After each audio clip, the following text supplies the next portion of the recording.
minds. I'm Monica. Setting a great example. You know, I think it's very important for the boss to be seen to be not afraid to dig in, get their hands dirty. Well, it was lucky for me that my counterman phoned in sick tonight so that I could bask in the glow of your approval. Anything else? I'm kind of busy here. Well, you know, I've never actually worked in a bowling alley, but if you need some help, I'd be happy to. I'll tell you what, Monica, if you want to help me out, here's what you could do. Don't bug me. You keep your problems to yourself, I'll keep my problems to myself. How's that?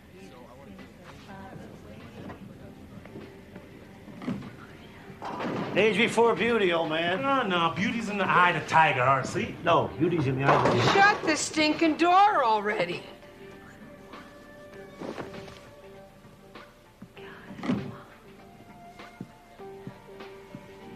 Oh, man. What are you doing here? I don't know. But I know we're not staying. Hey, what's wrong with this place? You said you wanted to go somewhere to celebrate your birthday. Oh, did you come here to celebrate your birthday with me, Daryl? In your dreams. Trust me, you're not in my dreams. Come on, Daryl. This is the only place open this late. Does he pay you guys to hang out with him? We work together at the mall, okay? Hey, we gonna bowl or what? Looks like they could use the business. I'll take an 11.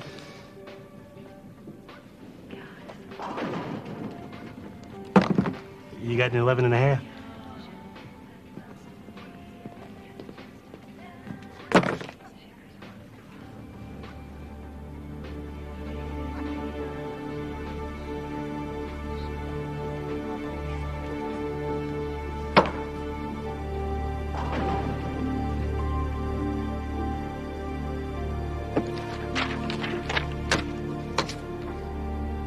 What?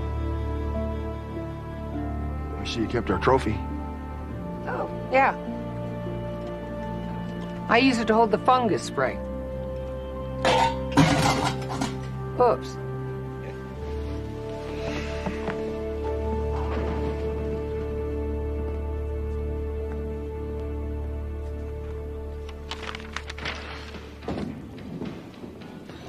Should I invite my Uncle Ed? When's the last time you saw him? When I was like 14. Well, we've already got 20 more people than the church says there's room for. Yeah, but my mom, she might, you know, want to... Okay, I'll tell you what. If you make this strike, we invite Uncle Ed. If not, he's out. Excuse me, babies. Is anybody using that cute little red ball right there? No, it's all yours. Sounds like a special event's about to happen. Oh, I hope so. We can just figure out how to keep everybody else out of the way.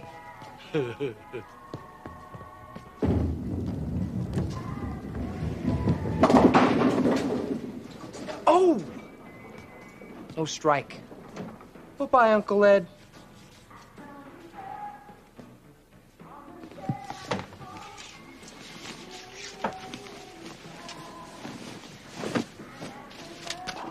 Hey, Daryl, look at you. I do always love a man in a uniform. Hi, Sweeney. No, I got this job over in the mall. It's a temporary thing, you know. When'd you get back in town? Last time I saw you, you were headed for Vegas. Yeah. I got back a few weeks ago. Oh, lost all your money, huh? So how you doing? Oh, still looking for a life. Hey, I'm glad you came back. Things haven't been the same around here without you.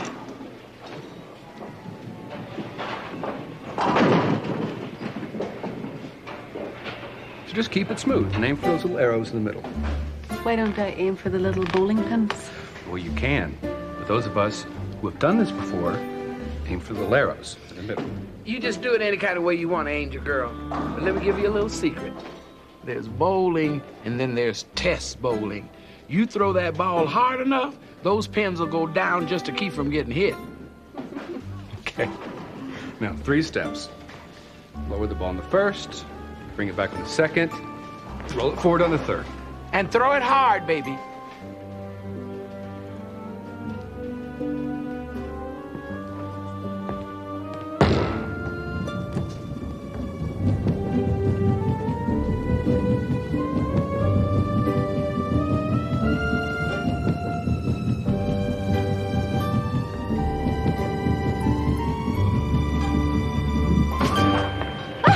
Did you see?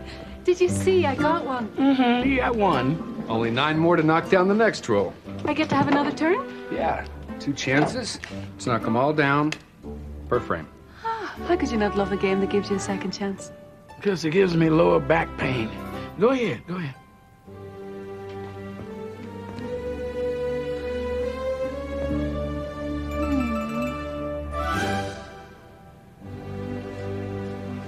$10 says it's a gutter ball. 20. Forget it. My gambling days are over. Now let me concentrate here. You only get 1 practice frame.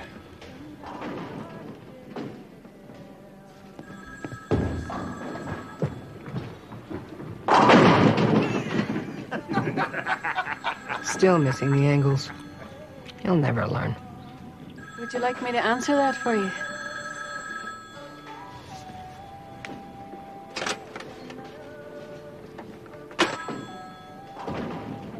What do you want? I was hoping you might have a pair a wee bit bigger.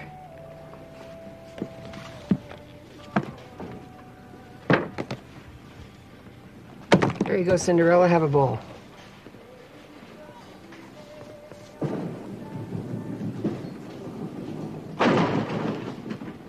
Ah. Is he a friend of yours? No. Really? Usually when someone takes such an interest in another person's misfortune, it's because they care about them very deeply. And people who stick their noses into other people's business usually end up with them out of joint. Friendship is a very valuable gift. I'd rather have cash. I hope that's not so. What do you care? Just trying to help.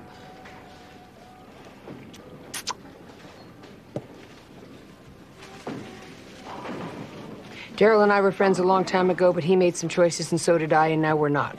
Does that work for you? Well, people make hard choices all the time, but it doesn't have to mean the end of a relationship. Sometimes it does. The man with your friend said that it's his birthday today. Wouldn't forgiveness be a lovely gift? I mean, wouldn't it be nice for you to do something special for him? What's going on? Doesn't anything work around here?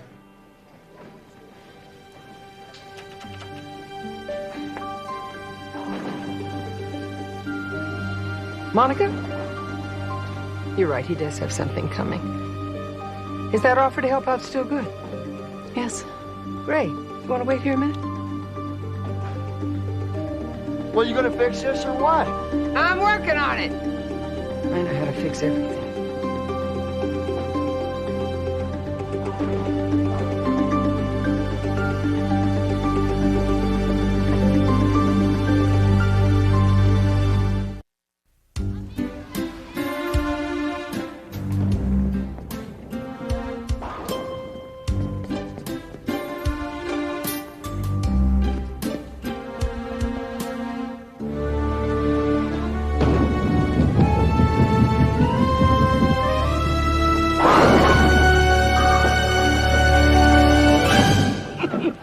Any questions, Angel Boy? No, ma'am. That's 3 in a row, huh? Yes, ma'am. Now, in bowling terms, that's called a turkey. Well, I think the turkey is the one who hasn't had 3 strikes in a row. Where's Miss Wings? It's her turn.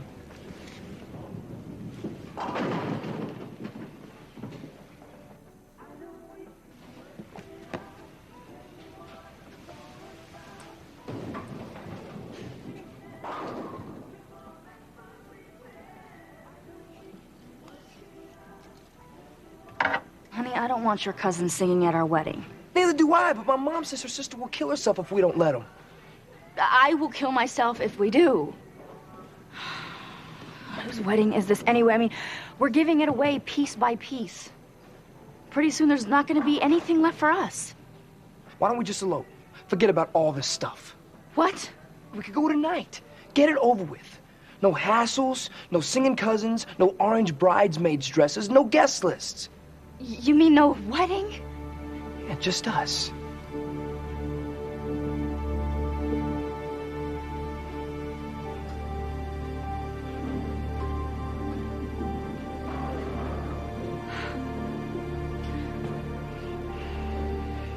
Thanks, Monica. You can go now. You're up. Are you sure you don't want me to help you with something else? Positive. I can handle it from here.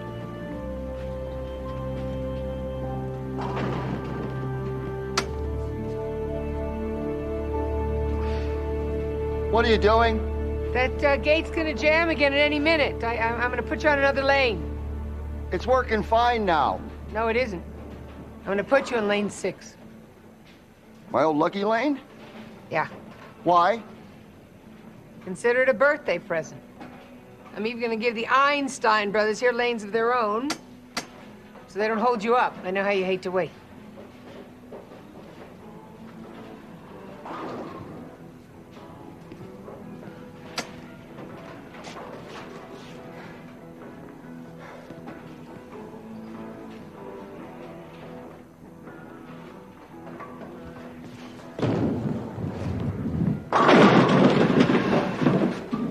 Oh, yeah. What do you know? I guess anybody can get lucky sometimes. Yeah, lucky. Was that once in a row now? I bowled my highest game ever on this lane almost 20 years ago. Hang on to your hats, boys. Daryl is back.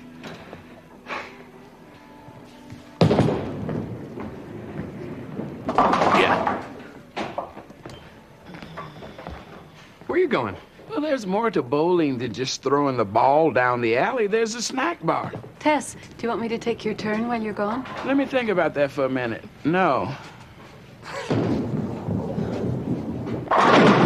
Yeah! Boomba!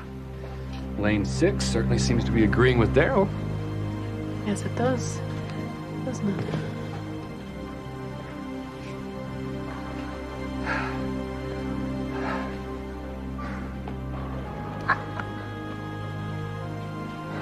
Are you sure you don't want the bucket size for another 62 cents? You know how Renee loves the bucket of soda. Nope, just a large. We gotta start saving some money. No. Everybody's getting married. It's not fair. I've been looking for years, and I'm still searching under every rock for Mr. Right. Well, maybe that's your problem, baby.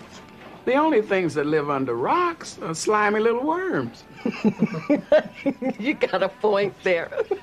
If you want something good, you gotta look up for it, not down. I'll be with you in just a sec.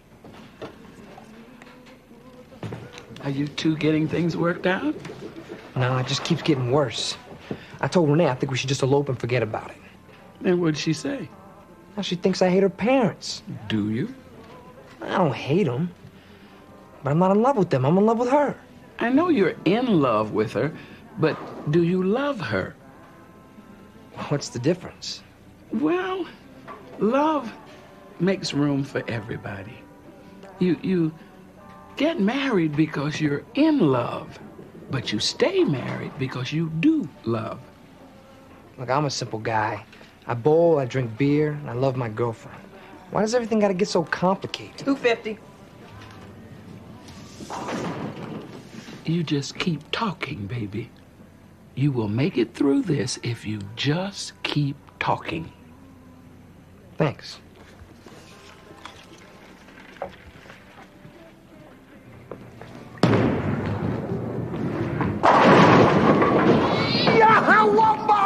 That's 5 in a row. Let me take a turn in your lane, Daryl. Are you nuts? You'll jinx the whole thing. Nobody touches this lane until I miss. That is, if I miss.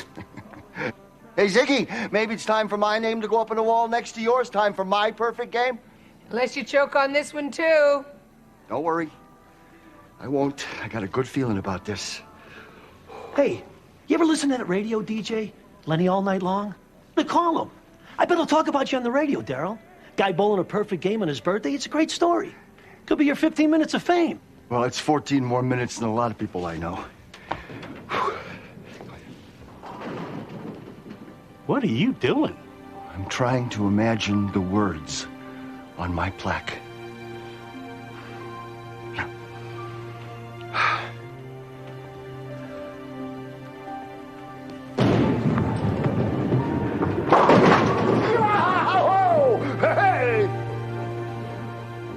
Guy walks in here in the middle of the night, just walks in here and starts bowling a perfect game. Do you know how incredible that is? It almost never happens. I don't think it's happening even now.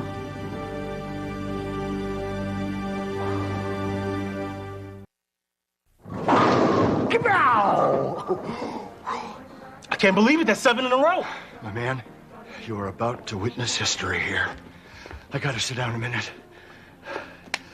I gotta refocus my targeting thing. Well, I'd say he's having a happy birthday, wouldn't you? It's a little unusual, though, don't you think? Just a lucky streak. It's what he always wanted. I don't believe in luck. Well, you're smarter than he is. Hey, Ziggy, turn on the radio. KXRT. Excuse me. There's something strange about Daryl's perfect game, don't you think? Well, let's just say I don't believe in luck either, but I do believe that what goes around comes around. I believe that you reap what you sow. Well, good, because it's harvest time. And Daryl's out there. It's his birthday, and he's bowling a perfect game. So if you're passing by the Cherry Lanes out on Route 7, stop in and lend your support. For the rest of us, we've got his pal RC on the phone to keep us up to date until it's over. You're listening to Lenny all night long on KXRT. This can't be good. You just need a few more onions, baby. No, I'm talking about what's going on with Daryl. And now it's on the radio. What do you think is happening? I don't know. But Ziggy's acting weird even for her. And Daryl's not that good a bowler. Oh, you've known them for quite a while, huh? Mm-hmm. Ever since Ziggy took over the place after her dad died. But she and Daryl, they've been best buddies a lot longer than that, like since high school. Just buddies? Yeah, well, no, they never dated or went out or anything. Ziggy just liked being one of the guys. I've never heard a girl say she liked being one of the guys unless she had a crush on one of the guys. Yeah, well, the problem is she's been one of the guys for 25 years. 25 years? Mm-hmm, I know. Get a clue, right? And it didn't take much to keep her going, especially after they won that trophy. Daryl gave her a big kiss. Ziggy just about fell down. And Daryl was so embarrassed that he stayed away for a week. But they just took up, just like nothing happened. Only something did happen. Ziggy couldn't forget that kiss. It was breaking her heart. These humans and their hearts, it's pitiful. Could you put a little chili on there, baby? Oh, yeah. Then, one day, about 5 years ago, Daryl called Ziggy in the middle of the day because he just inherited a chunk of money from his grandpa. Now he had something that he wanted to ask Ziggy. Got her imagination working, huh? Uh-huh. Ziggy ran home, got herself all dressed up. I mean, she put on a dress, makeup, everything. Then she ran back here looking good. I mean, real good. Well, she's a beautiful woman. Then he reached into his pocket for something. A ring? He handed her the keys to his pickup truck. What? Said he was going to Las Vegas to get a new one, and did she want the old one? Ziggy was just crushed. I mean, she was humiliated because everybody knew what she had been expecting, and here she was looking like a fool in front of everybody. She threw those keys back at him, and she started screaming at him, telling him how she hated him and that she wouldn't marry him if her life depended on it. Poor Daryl, he was all confused. He thought that he was doing something nice. Well, he starts yelling back at her that he wouldn't marry her either. And then she tells him to get out and never come back. It was terrible. I'm telling you, you never saw two such hurt people in your life. And then Daryl, he stormed out. He never came back. Until tonight. We've got an update for you on that perfect game being bowled over at the Cherry Lanes. RC says that Daryl is up to 8 strikes in a row. 4 more to Lane go. 6. Take your time, Daryl. You haven't missed the big no finish pressure, yet. Buddy. The whole state We of have a Kansas full bar is listening. and a variety of snacks. You know what, Warren? It's okay. If you don't like my family, then let's just get it out in the open. I don't hate your family. I just don't want either of our families running our wedding. If we let them run our wedding, they're gonna try and run our marriage. I know, but if we elope, they will miss the most important day of our lives. And if family doesn't matter, then when does it? I don't know. Okay, how about if I pick up the spare, we elope.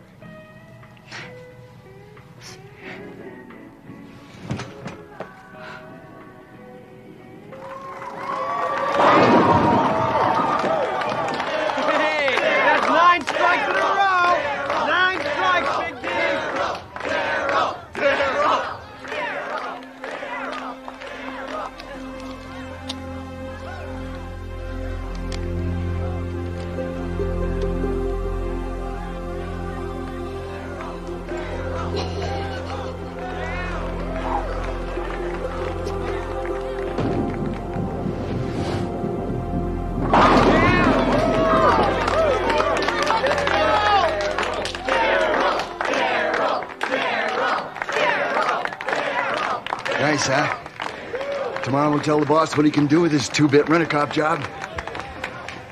You quit your job, Daryl? Oh, yeah.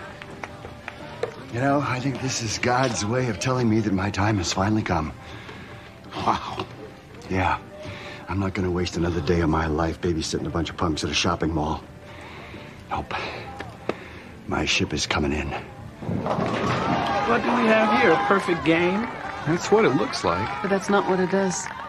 This is all some sort of plan by Ziggy to get back at Daryl for something he did. I don't know what. Oh, I do. We're looking at a rejected woman here. The best way to get even with a man is to give him what he thinks he wants. And hell hath no fury like a woman scorned. Oh, there are some things much worse. What's this?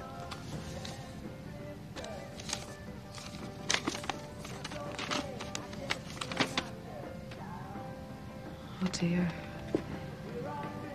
Now I see why the father wanted us to go bowling.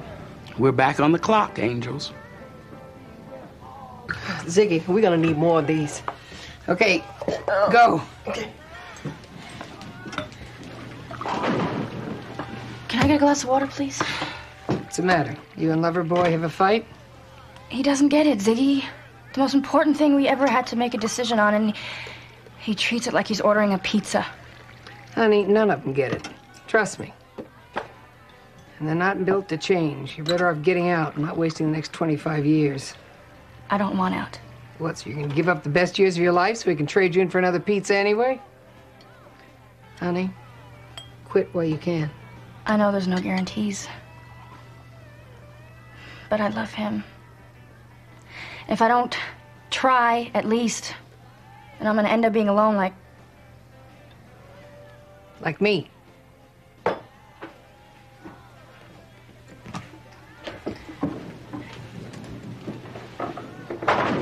Sometimes people hurt each other and they don't mean to. But all it takes is putting your pride away long enough to talk about it.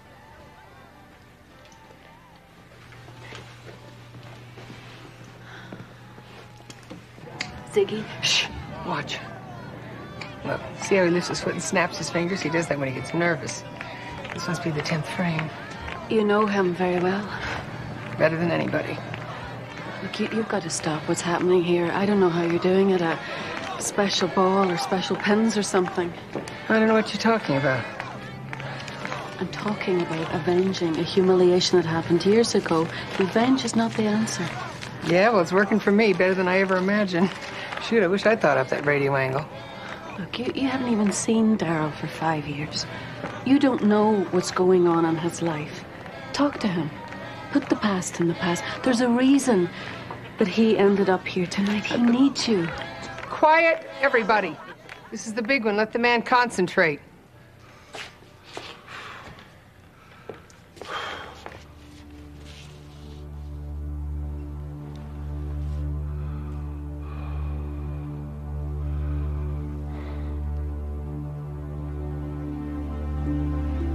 You're right, Monica. Money isn't everything.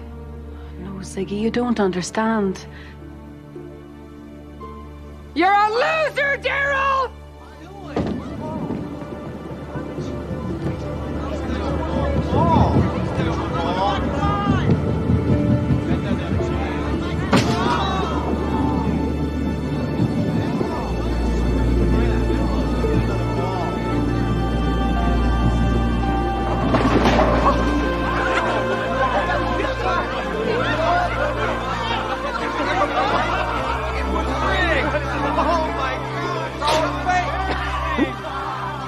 Happy birthday, Daryl!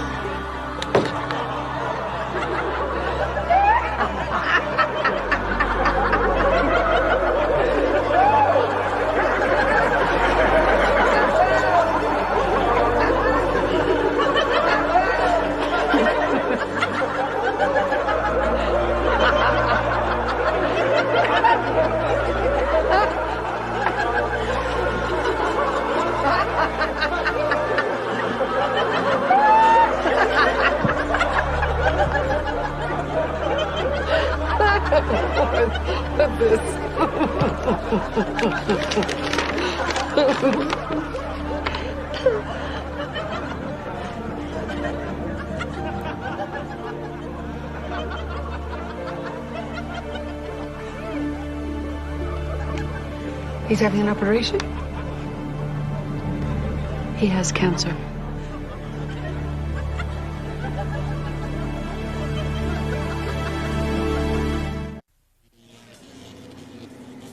Where'd you get this?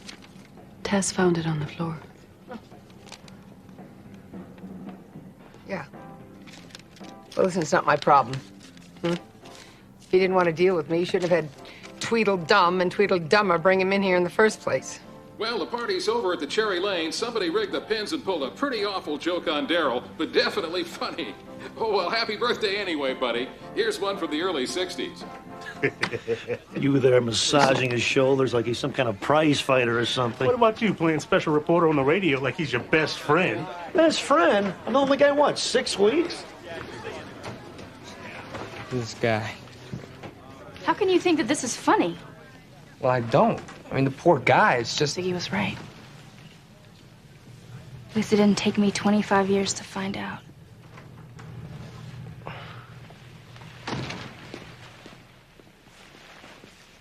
Ziggy, now, you know I've always been supportive of you. But this time you've gone too far. Maybe Daryl did hurt you first, but at least he didn't do it on purpose.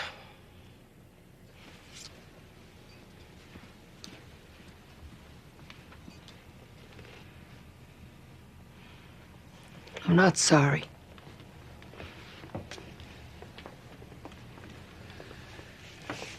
Daryl, can I get you a glass of water or something?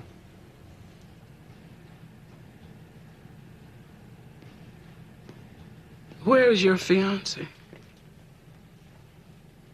I don't get it. Everything was going so great. I don't know what I did wrong. Well, it seems to me that a whole lot of people around here are making a whole lot of decisions for the wrong reasons. You think eloping was a bad idea? I think eloping is a bad idea if you're doing it because you don't want to face a difficult decision. I think you're sitting there on your butt moping instead of working it out is a bad idea also. I don't think Renee wants to talk to me right now. Well, then maybe the two of you should learn something from what's happened here tonight. If you don't talk out your problems, you're going to end up like Ziggy and Daryl. The anger and the bitterness grows, and pretty soon your life is gone, and you haven't used it as God intended. You've never really loved.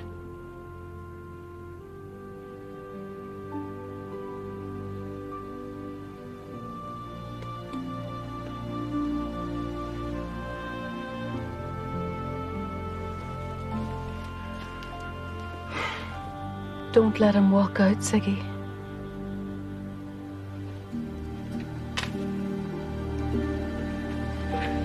Daryl? You know what? I don't even want to hear it.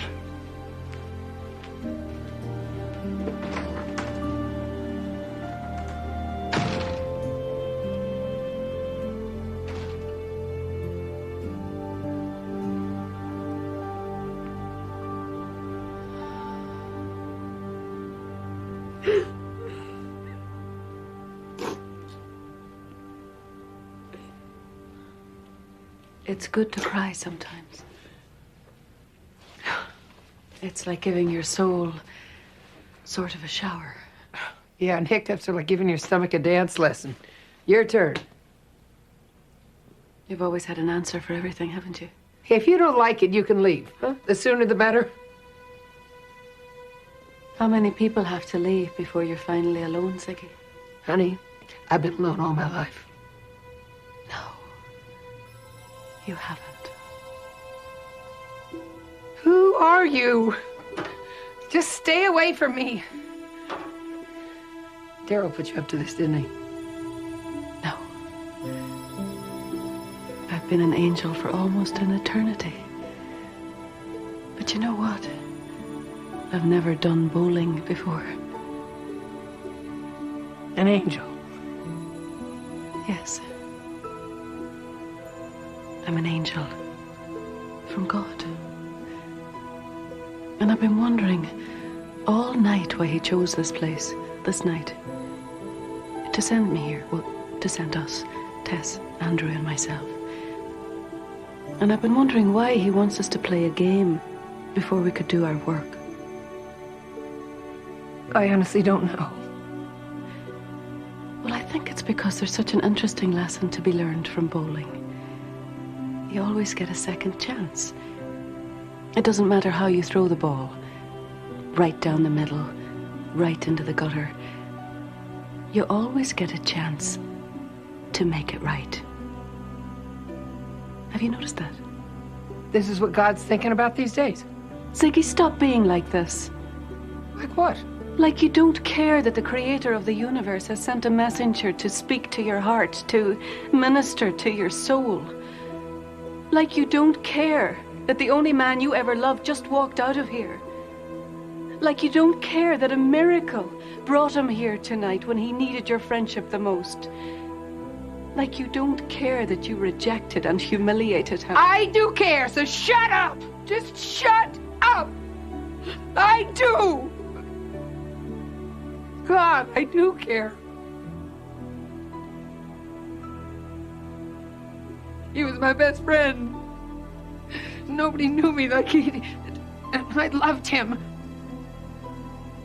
But he hurt me. Don't you get that? I mean, doesn't God get that? He hurt me. And you hurt him. Listen to me, Ziggy. People who love each other hurt each other sometimes. Is Daryl dying? I don't know. But this is what I do know. Every day, someone hurts someone they love without meaning to. A misunderstanding. An expectation that doesn't get met. A crossword that leads to another and another and another. But for every hurt that happens, there's always a choice that follows. Stay or walk away. Talk or be silent. Stand and risk rejection or leave and guarantee it. When people love each other, Ziggy, it usually doesn't end because they stop loving. It ends because they stop trying. But we didn't love each other. I loved him, but he didn't love me. He always loved you. Really? Really?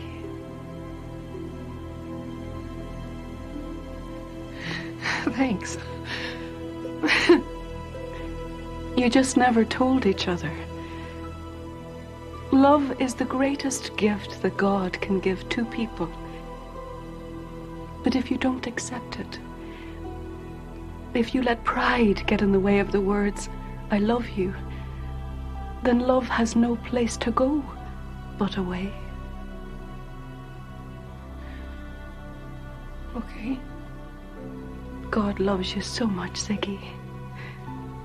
And he will always give you a second chance to love.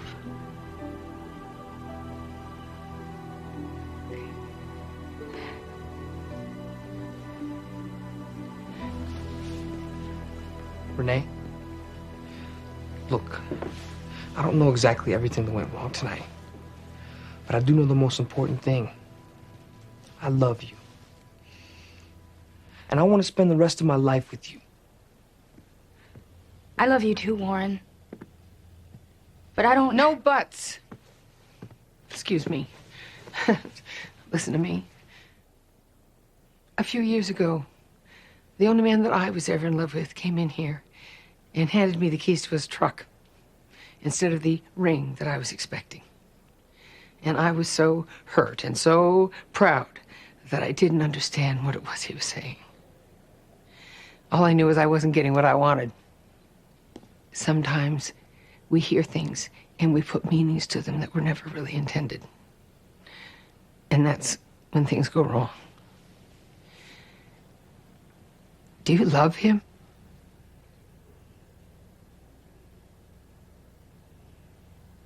Yes.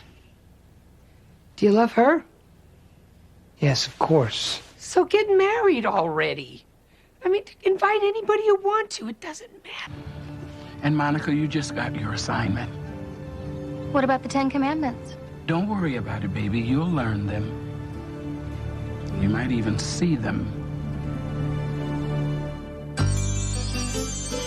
When you walk down the road, heavy burden, heavy load, I will rise and I will walk with you.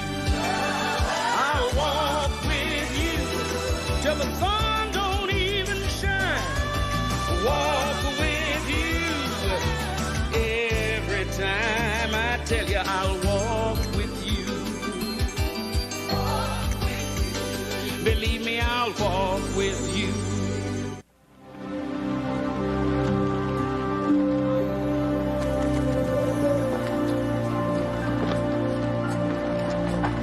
So remember, don't ask any questions. Just sit there and take the class. And whatever you do, I wish we had had more time.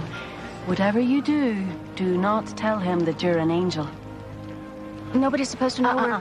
See, it says in here. There. For some have entertained angels unaware. You see? We're the angels, they're unaware. Okay? Okay. And another thing, if you see me, you don't know me. I don't? No, not until we meet.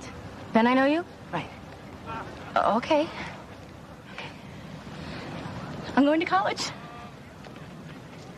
100 years ago, Las Vegas didn't exist. 400 years ago, New York couldn't be found on a map. But 3,000 years ago, the Egyptian pyramids were already ancient history. Read the Bible. Read the works of Herodotus and Josephus. And then read the morning newspaper. You'll see the same names, the same places, even the same bloodshed going on in the same Palestine, the same Jerusalem, the same River Jordan, the same Temple Mount where Solomon built his temple, and where the Ten Commandments may even be buried in the Ark of the Covenant. Do you really think the Lost Ark is still out there?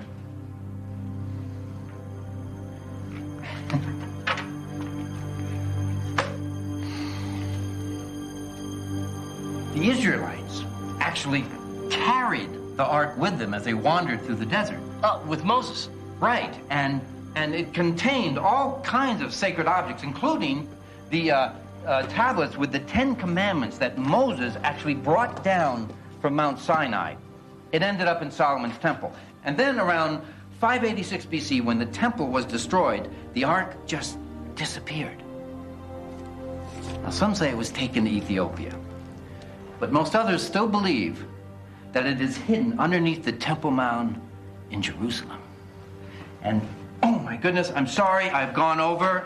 We will get to the syllabus next Friday. Nice to meet you all. If they think it's still there in Jerusalem, why don't they just go dig it up? The Ark? Well, the whole history of Israel is in that question. Who controls the Temple Mount? The Jews, the Muslims? Hey, Professor, you got a minute? Can I show you something? Office hours 2 to 4, Paul. See you then. I'm sorry, if you need to see me, my office is in Doolin Hall, room 115, hours 2 to 4. Professor North, my name is Monica. I'm from the Vandermeer Institute. Oh, good. Well, since I hardly know you, either of you, really, I'll just be going.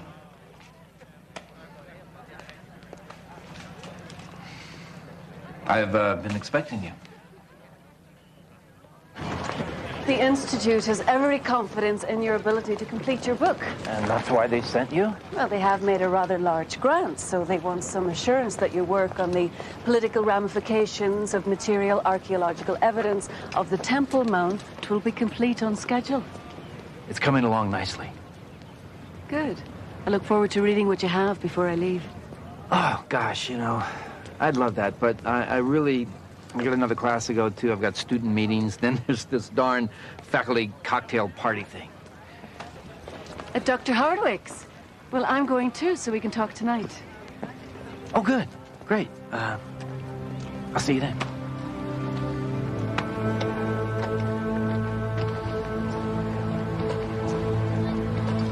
And then Mrs. waiting for me when I got back. I mean, she must have mailed it the day she died. I'd never seen it before, but my grandfather, he spent a lot of time in the Middle East in the 40s. He must have brought it back then. Whoa. Well, I don't know what it is, but if it's something important, it'd be nice to know.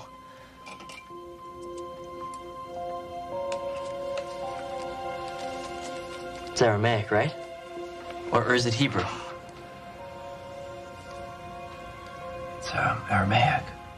Well, I really can't say right now.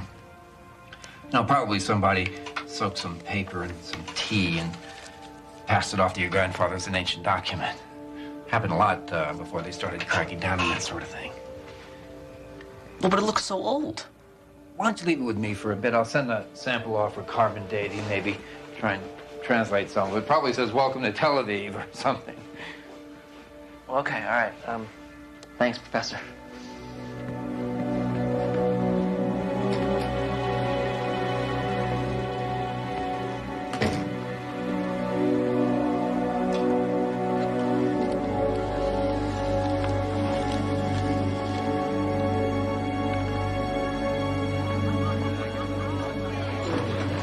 Ah, these look good.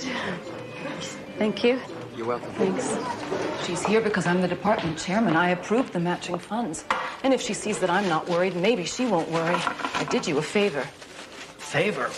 She wants to see the book? Well, if you'd actually written it instead of blowing all that grant money in Israel looking for the Ark of the Covenant, Tommy, this wouldn't be a problem. Is that my sister-in-law talking or my boss? I'm still trying to explain where the university's half of that grant went. Honestly, I can't cover for you anymore. You're becoming a laughingstock. Not to mention, if you don't publish something legitimate, you're not going to get tenure. I should have gotten tenure a long time ago. Well, how can you expect the department to take you seriously with this lunatic fringe archaeology you insist on pursuing? It's only lunatic until I find it. The Ark of the Covenant? Ha! Annabelle, listen to me. I found something today. Not again. No, you know the third theory, the one about Jeremiah hiding the Ark in the desert. On Mount Nebo. It's an obscure reference in 2nd Maccabees. Come on, Thomas. No historian takes that book seriously. Yes, but the author of 2nd Maccabees claimed to have other documents that corroborated his account, remember? The memoirs of Nehemiah. But nobody's ever found them. They may not even exist. What if I told you that I had seen a 1st century BC copy of Nehemiah's memoirs, and they mentioned Jeremiah and Mount Nebo and the Ark? I'd say you have something worth writing a book about. But not enough to start digging up a mountain range looking for a box. Well, it's enough to shift my focus from Jerusalem to Mount Nebo. Oh, for heaven's sake.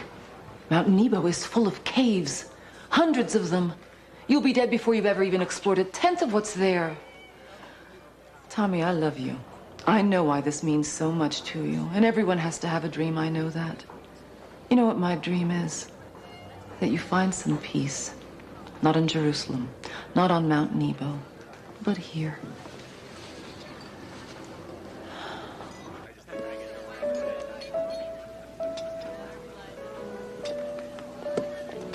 Hi. Gloria, why aren't you in the library? Well, I heard there was a history department party, and I'm studying history, so... Yes, but this party is for faculty. It's not for students. Monica. Ginger ale, right? Thank you. This is Gloria. I believe she's a student of yours, Professor. Yes, we met. Yeah, after we spoke this morning, I went to the library and read the Bible. What book? Well, the whole thing, actually. But something in Ezekiel struck me in particular regarding your interest in the Ark of the Covenant. I was admiring the egg on the mantle. Is it Fabergé? In Ezekiel chapter 10, he describes a vision of the glory of God on his throne in Jerusalem. But he sees the glory leaving out the eastern gate, through the Mount of Olives, east into the desert. But it was a vision, Gloria. It was a dream he had. It was possibly a hallucination. Yes, and he never actually mentions the Ark. I love this ginger ale. But the Ark always followed the glory of God. And I've seen the glory of God. It's hard to miss, really. You're saying you believe Ezekiel? What if God's glory is code for the Ark hidden in a vision that only a true believer would take seriously? Out the eastern gate, through the Mount of Olives, east into the desert would put you... Thomas, it looks like you found another convert. Good luck this semester, Gloria. There's President Chandler. Did I help him? Yes, Gloria. You did.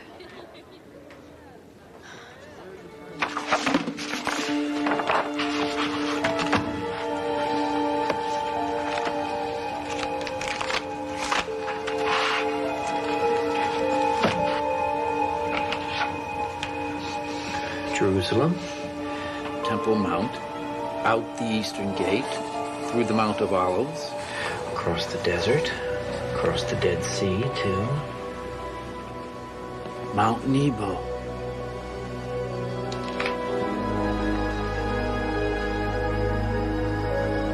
I found it.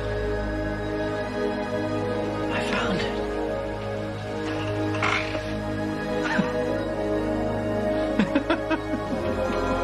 I found it.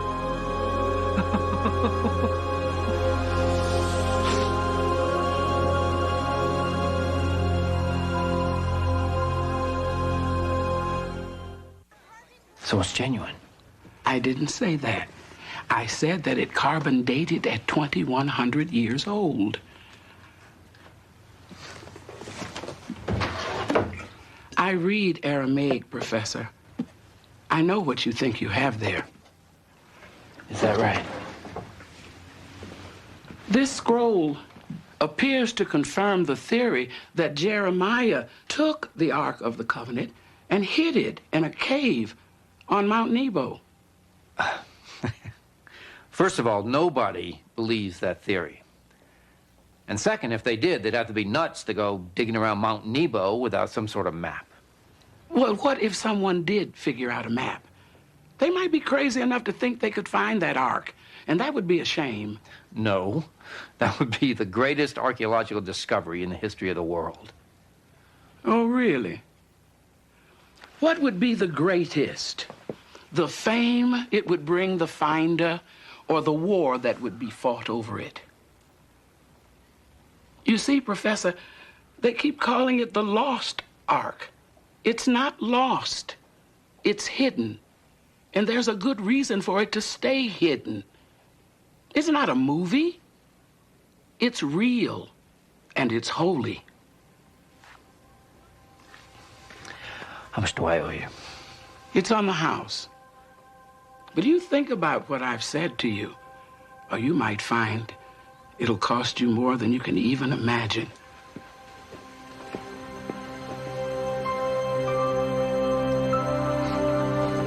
Carbon dating says it's fake.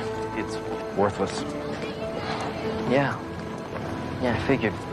So much for dreams of glory, huh? Oh, it wasn't glory I was after. See, I was just hoping... My grandmother had all these grandchildren and great-grandchildren. And out of all of them, she wanted me to have this scroll. You know, it's funny, everyone always thought that she was crazy. And I was just hoping that she wasn't, because out of everyone in the family, she was the only one that was just a little bit like me. Well, maybe this will cheer you up. How would you like to be my TA? Take over my class for a couple of weeks. Me? They're screaming for me to finish this article, and I'm going to Israel, and you can make some money. Well, yeah, that'd be great. Sure, thanks. Good, I'll set it up with Dr. Hardwick right away. Annabelle, I need to talk to you, all right? Go ahead, I'll catch up. Annabelle? Dinner. Tonight. Yes, so anyway, you were saying.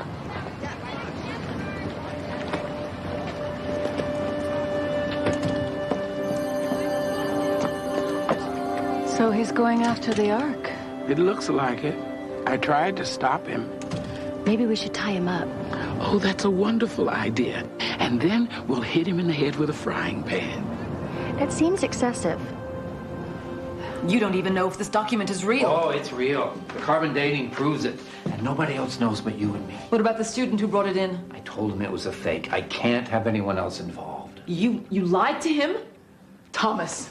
You know what this means to me. She was my wife, Annabelle. And she was my sister, Tommy. You're not honoring her by lying and stealing? The answer is no. You can't stop me. I can take 2 weeks off anytime I want during the semester. But I don't have to cover for you. And this isn't going to look good to the tenure committee. It will if I come back with the Ark. After years of searching, you think you can go back to Israel and find the Ark of the Covenant in 2 weeks? Yes. I've got a way now to narrow down the search to 2, 3 caves, tops. You know what it's like over there right now. You could get killed. So what? You're crazy. And even if you're not crazy, you're broke. You've already sold your car and everything else of any value to pay for your other wild goose chases. I'll get the money. I have to do this, Annabelle. You really are out of your mind. Hold on.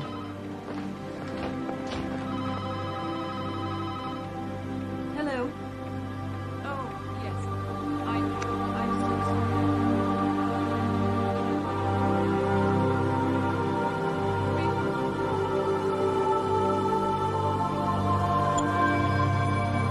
Why should the Institute spend another dime to send you to Israel? I'm not asking for anything. I rustled up some money on my own. I'm going. Mount Nebo is in Jordan, and you cannot get from Jerusalem to Jordan with the I still have my credentials from my last visit. credentials that verify you as a scholar working for the Windermere Institute of Archaeology. The Institute paid for those credentials, and I have the right to ask that they be returned immediately.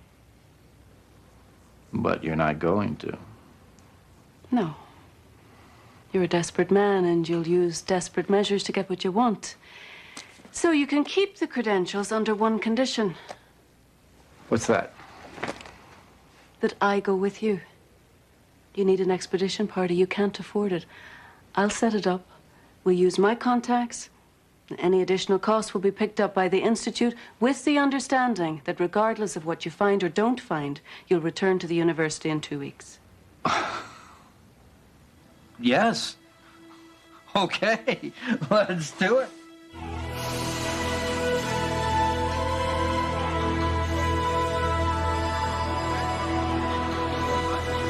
It's nice to have you back so soon, Professor North. It's great to be back there. There was a gentleman asking for you. Mm-hmm. Oh, there he is. Thank you. Thank you.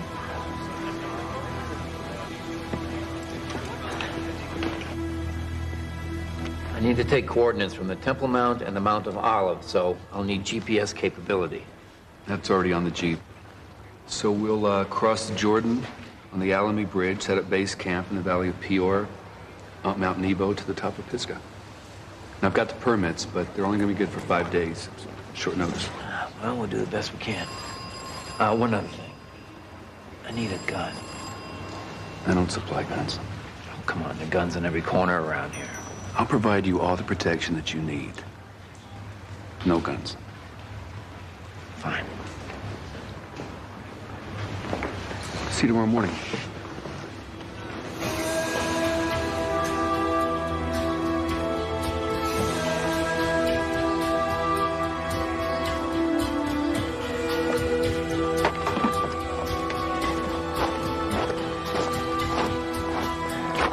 We're right on line.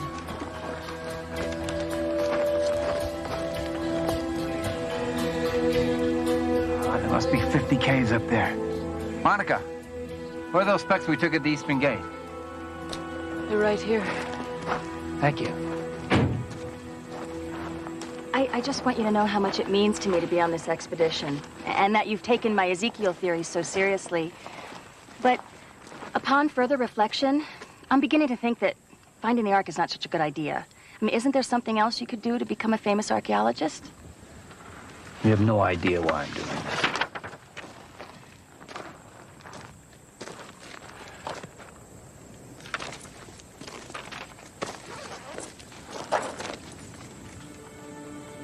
That's it. Lines up exactly. Cave A57. That's the one. Andrew, track us in.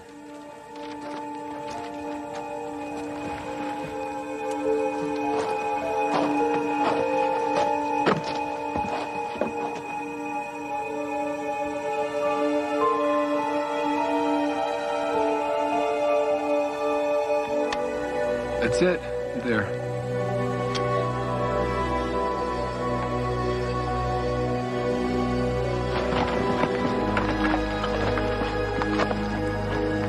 Stop. Stop in the name of Almighty God.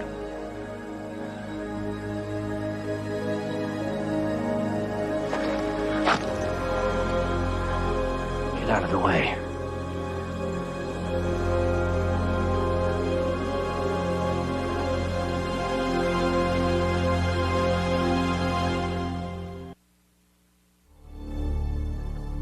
What are you, some sort of fanatic out here protecting the Dead Sea Scrolls or something?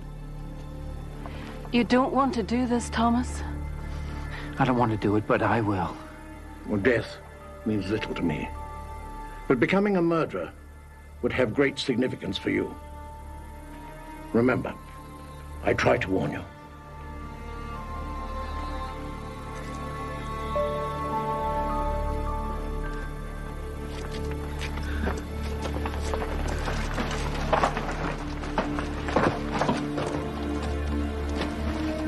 The desert's full of religious nuts like that. That's why I had to get a gun. Oh! What was that? They used to be my glasses, I think. You better wait here, Gloria. Stay with this man until we come back for you. But think of it as an opportunity to learn something, okay?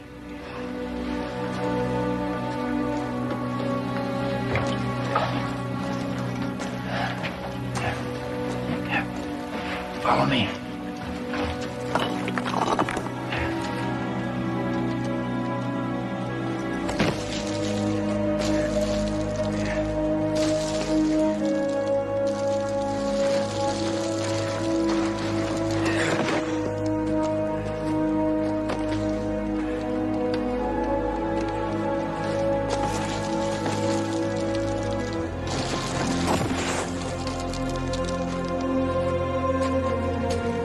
Due east. Still tracking.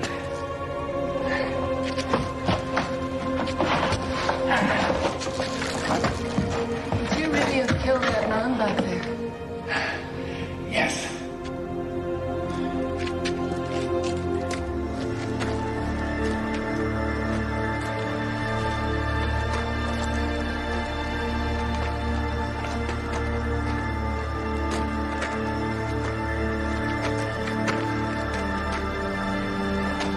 Andrew, there's 3 different ways to go. We're going to continue straight ahead. Over. I don't suppose you have any tape. Tape? No, I can't say that I do. I haven't been off this mountain for such a long time. It must get very lonely. That I don't mind, but I haven't had a real conversation for years. Tell me, what's been going on in the world? Oh, well, I don't really know that I can tell you anything because I haven't been around that long. What do you mean? I'm an angel. I was just created 2 weeks ago. You're an angel? No kidding. My name is Gloria. I'm Micah. We must be below sea level by now. We've been heading downhill for hours. GPS won't pick up a signal anymore. We're on our own.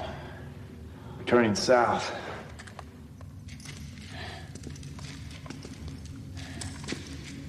Andrew, we're going to head south. Andrew? Andrew, do you read me?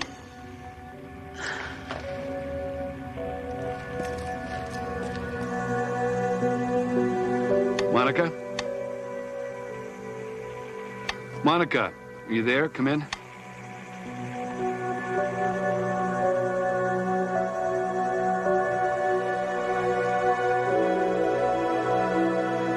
Well, first, God created me, and then I met Monica. She's the one that went into the cave. She's an angel, too. She likes coffee. So she took me to this cafe to try some, and I met Tess there. She's also an angel. And then I met Madeline, who was not an angel. She was just a little girl who was my friend, and I fixed her little mechanical dog. And then we saw Andrew with a bunch of other angels, and they went into this building, and then the building blew up. And then we found Madeline, and she was hurt. So I went to the hospital and I stayed with her until she died. She was the only friend I ever had. Except for the angels, of course. May I be your friend? Okay.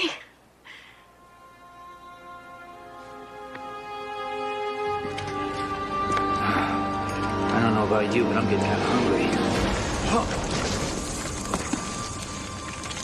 Whoa, thanks. Can you jump it? Yeah. Good. I'll go first.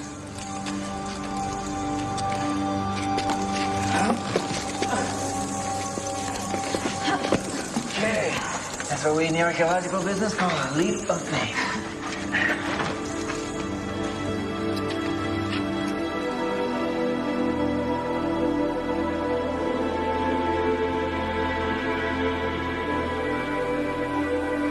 Well, going on day 2, we're gonna have to start rationing our food and water. Sorry, Monica, but I didn't think it would take this long.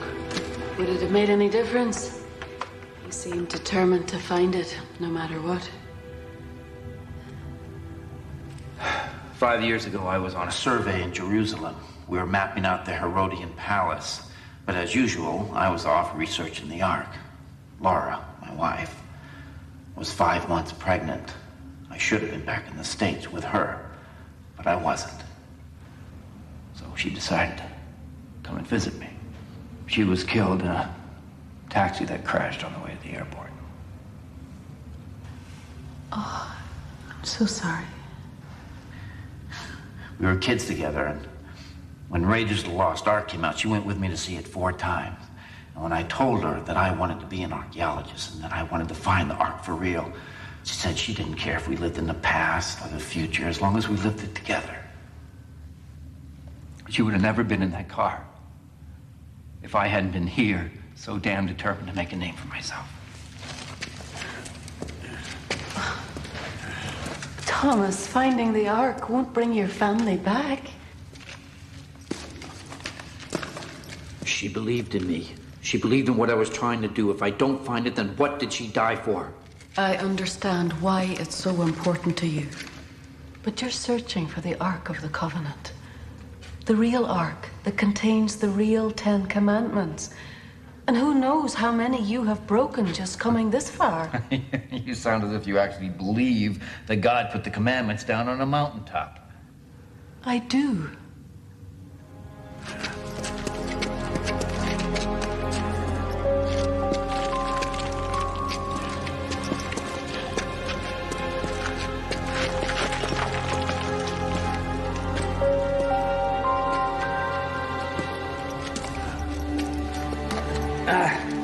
Look, Monica, there's a spot. It's narrow, but I think we can fit. All right. Leave everything.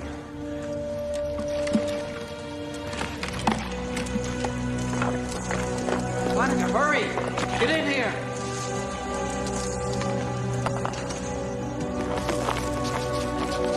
Monica, quick! Hold the light. See it? Huh? Look. Look. You see that? Look. Look. You are standing on holy ground.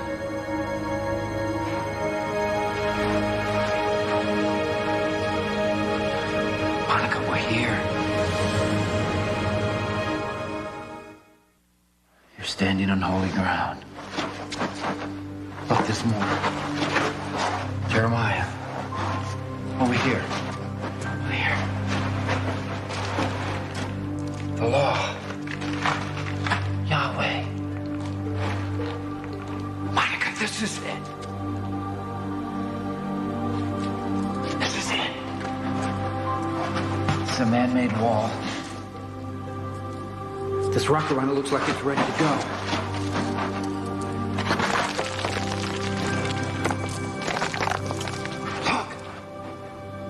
Thomas, we should think about this before... Think about what? This is what we came for. You came to find peace. You won't find it violating a holy place.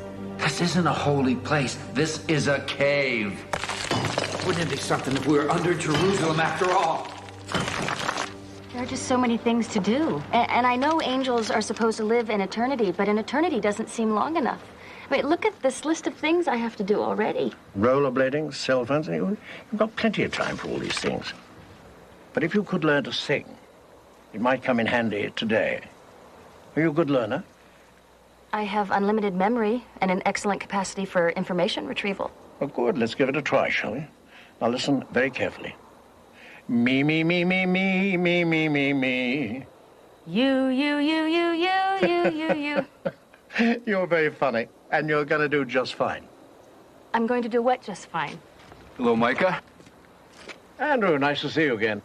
Where's Tess? She's on her way.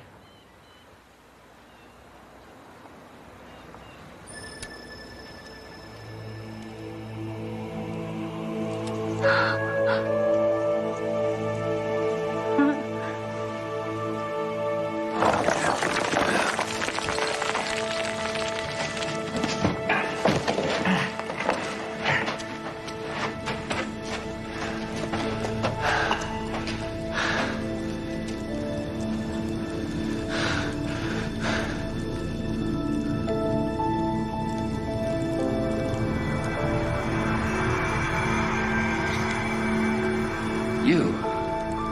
Stop where you are, Thomas Edward North. Who are you?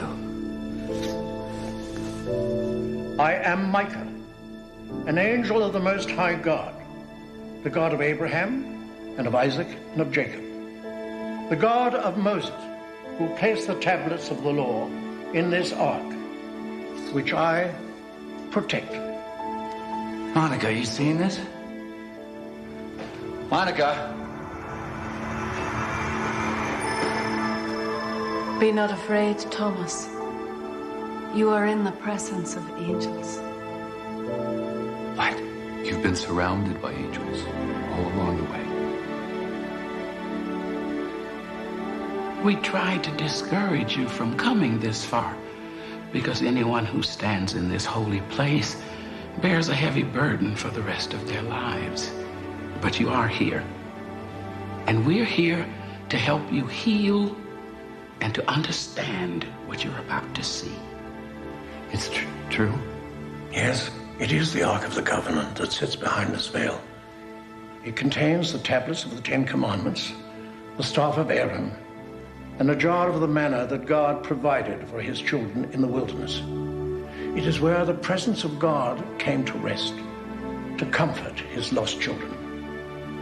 And God promises that one day the Ark will be restored to the temple, and his presence will again descend onto the ark. Until that time, his people will continue to wander, and his presence will come to rest in the only kind of ark that can rise and follow him now, in the hearts of his people, and in your heart, Thomas.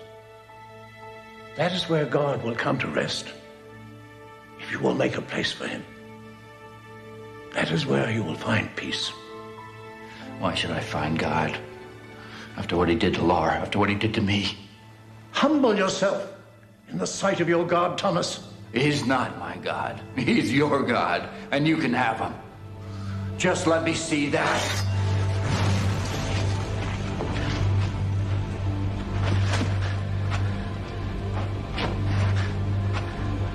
I hate you. I hate you. Oh, God, I hate you. I used to be sad, used to be shy. Funniest thing, the saddest part is I never knew why. Kicking myself for nothing was my favorite sport. I had to get out and start enjoying her life too short. There's a new girl in town, 'cause I'm feeling good. God's mind got a song for the day board. There's a new girl in town on her own to flee. And this girl's here to stay with some love. Yeah, love life's gonna lead. So, here you go. Hi. Hi, everybody. Hi, Harry. What's it gonna be? What's the special today? Meatloaf. That's the same special you had Wednesday. It's the same meatloaf we had Wednesday. I'll have the chili, Alice. Okay, kid. What's the matter, Mel? Ain't the meatloaf moving? Oh, it moves, but Mel just corners a little sucker and scoots it back into the gravy. I'm warning you, Belle. The way business has been, it's not beyond me to dump a waitress. Well, if you do, would you dump me over Marty's Muncharam? Because he's hiring a whole bunch of new waitresses. You and that deadbeat deserve each other. Well, is Marty hiring so many people all of a sudden? Oh, because he's adding on a new dining room, it's going to seat 75 more customers. Oh, no. What are you saying? He's adding on a new dining room? Oh, how about that? His business is booming. I can't even fill out the seats I got. Oh, I don't know.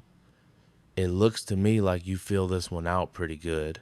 You knocked that off. Not that kind of a guy. Excuse me, Prince Rainier. How come Marty's business is doing so well? His place is just around the corner. Because Marty's into heavy advertising. You know, he goes in for gimmicks, for giveaways, games. That's right. Marty is one big-time businessman. Oh, what are you talking about, big-time businessman? I am just as big-time as that jerk. Where should I put the daily receipts, Mel? You put them where they belong, in the daily receipts file. Right. Which shoebox is that? I think it's the floor shine box. No. The floor shine box is for payroll. Daily receipts go in Tom McCann. Tom McCann? Boy, it's some businessman you are. Yeah. Who does your taxes? Buster Brown? Very funny. But fancy files don't make for a good restaurant. The only thing that matters in the restaurant business, well, I think my chili speaks for itself. It even talks back. Again and again. All of you can stow it. Here you go. Alice. Thanks, Jack. Keep it going. Oh, yeah? Thanks a lot. See you tomorrow. Now, we're running low on cash. We're gonna need some money for the register tomorrow. Great. Now you tell me. All right. Gotta get to the bank before it closes. You girls know what to do with this place while I'm gone? Yeah. Set fire to it. Oh, geez. Hey, Raleigh. Hey, Val. How you doing? Pretty good.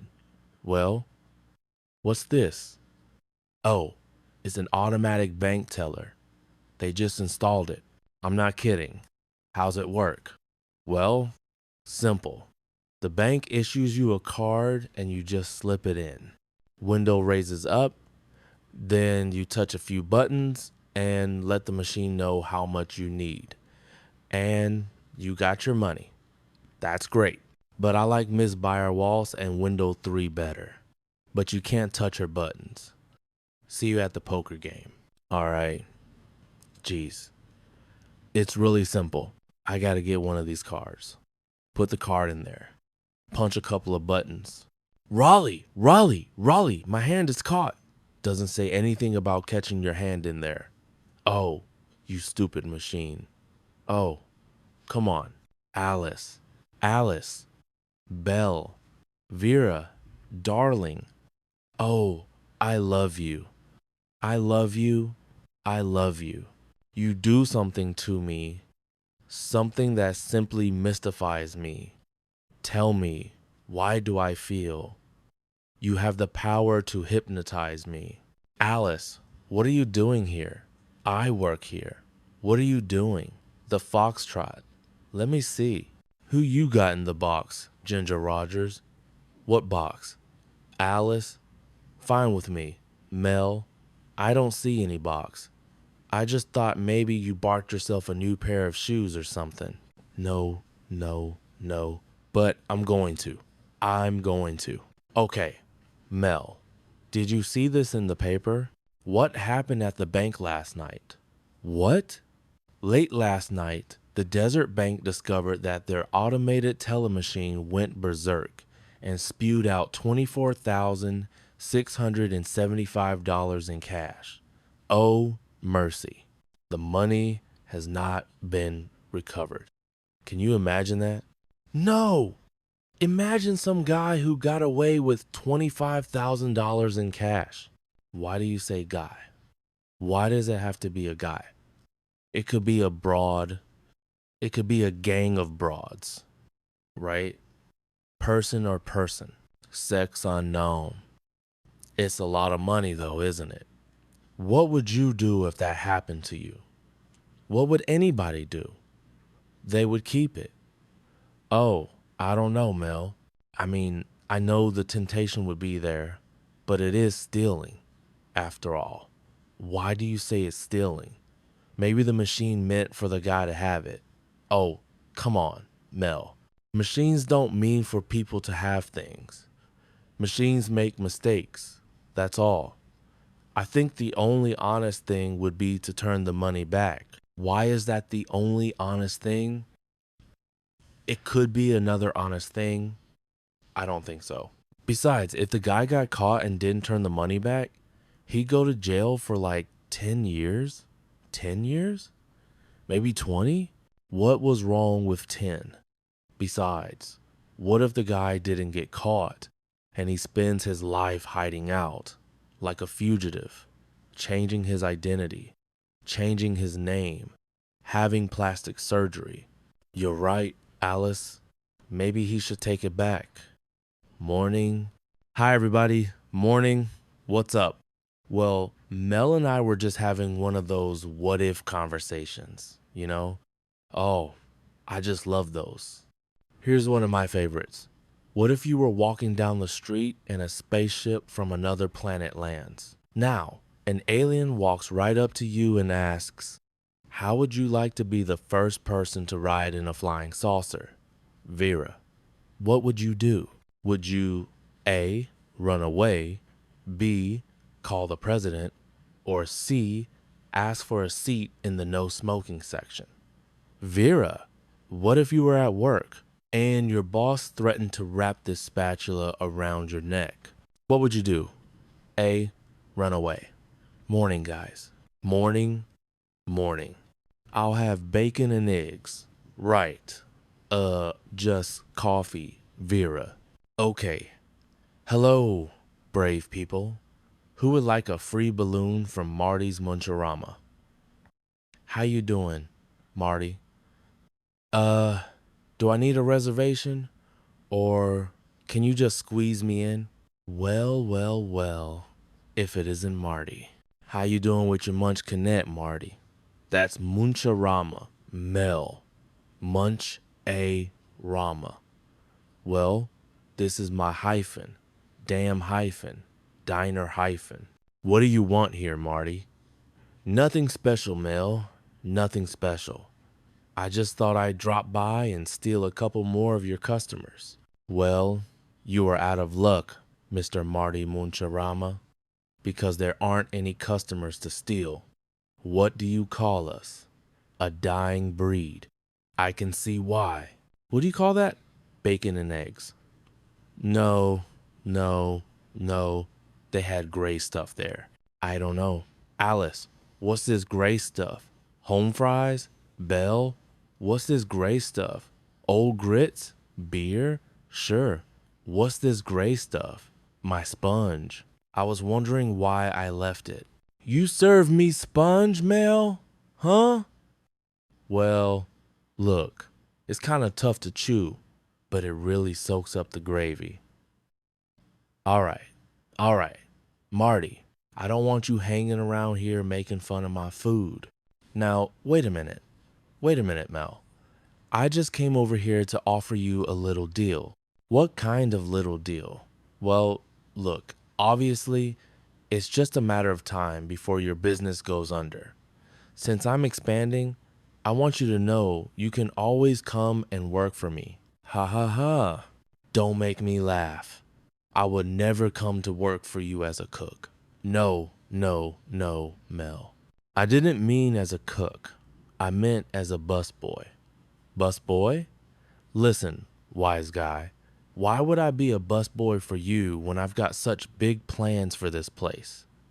Big plans? What kind of big plans you got, Mel Bankruptcy?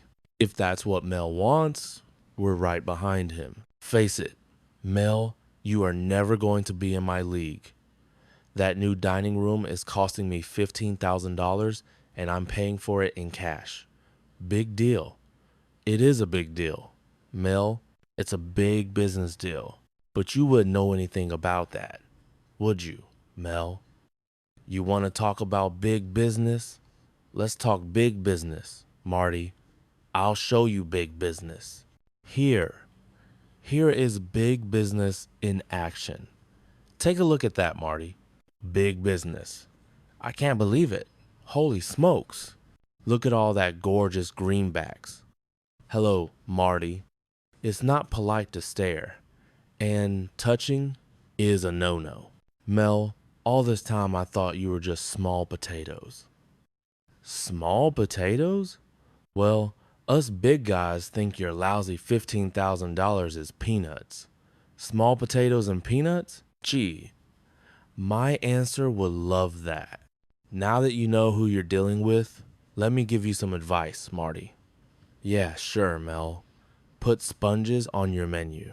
Boy, you really showed here, Mel. You were beautiful. How much? So far, $7,320. Oh, look at all that money. I think I'm getting a message from my little voice. I bet it's called collect. My little voice just said to me, Isabel. My little voice always calls me Isabel.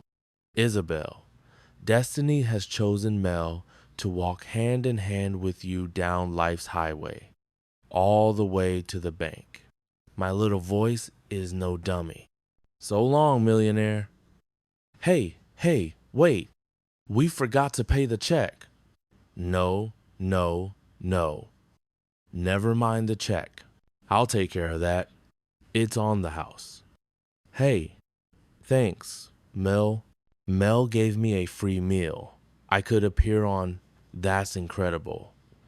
Ta-da! It comes to $24,675. Hey, what are you doing touching my money? You leave my money alone. $24,675. Can I speak to you for a minute, Mel? About what? I think you know. What? That is the exact amount of money that is missing from the bank, Mel. Coincidence. Coincidence? It's no coincidence. That money belongs to the bank, Mel. When you hold it down, Mel robbed a bank? Look, read it for yourself. I can't believe you kept that money. I can't believe it. Oh my. Mel's on the lam. I have to give it back, Mel. But the machine gave it to me. Mel, stop it. Stop it. All right, Alice. All right. My conscience was bothering me anyway. I was going to take it back. I don't want to be a fugitive. I don't want to be running for the rest of my life. I don't want to get my nose fixed. Why not? But I can take it back now. Well, how come? Because if I take it back now, then my name will be all over the papers and Marty will know it wasn't my money. I'll come across as a jerk. You'll come across as a bigger jerk if you end up in jail for 10 years. Maybe 20. What was wrong with 10? Oh no, Mel and the Slammer. Don't worry, Mel. We won't forget about you. We'll be there every visiting day and we'll bring you chili with a file in it. No good. Mel's chili will eat right through the file. What am I going to do with this money? Split it 4 ways.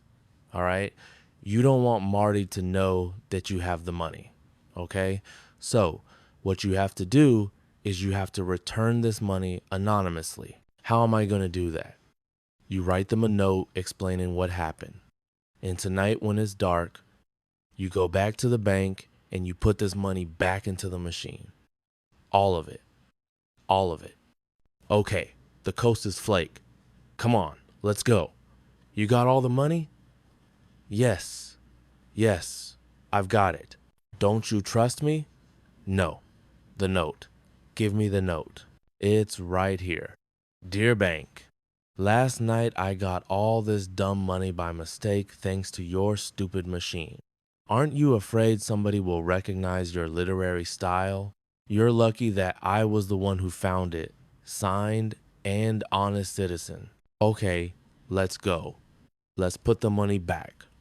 Come on, let's go. Come on, Ellis, Mel, this box has all the great presidents.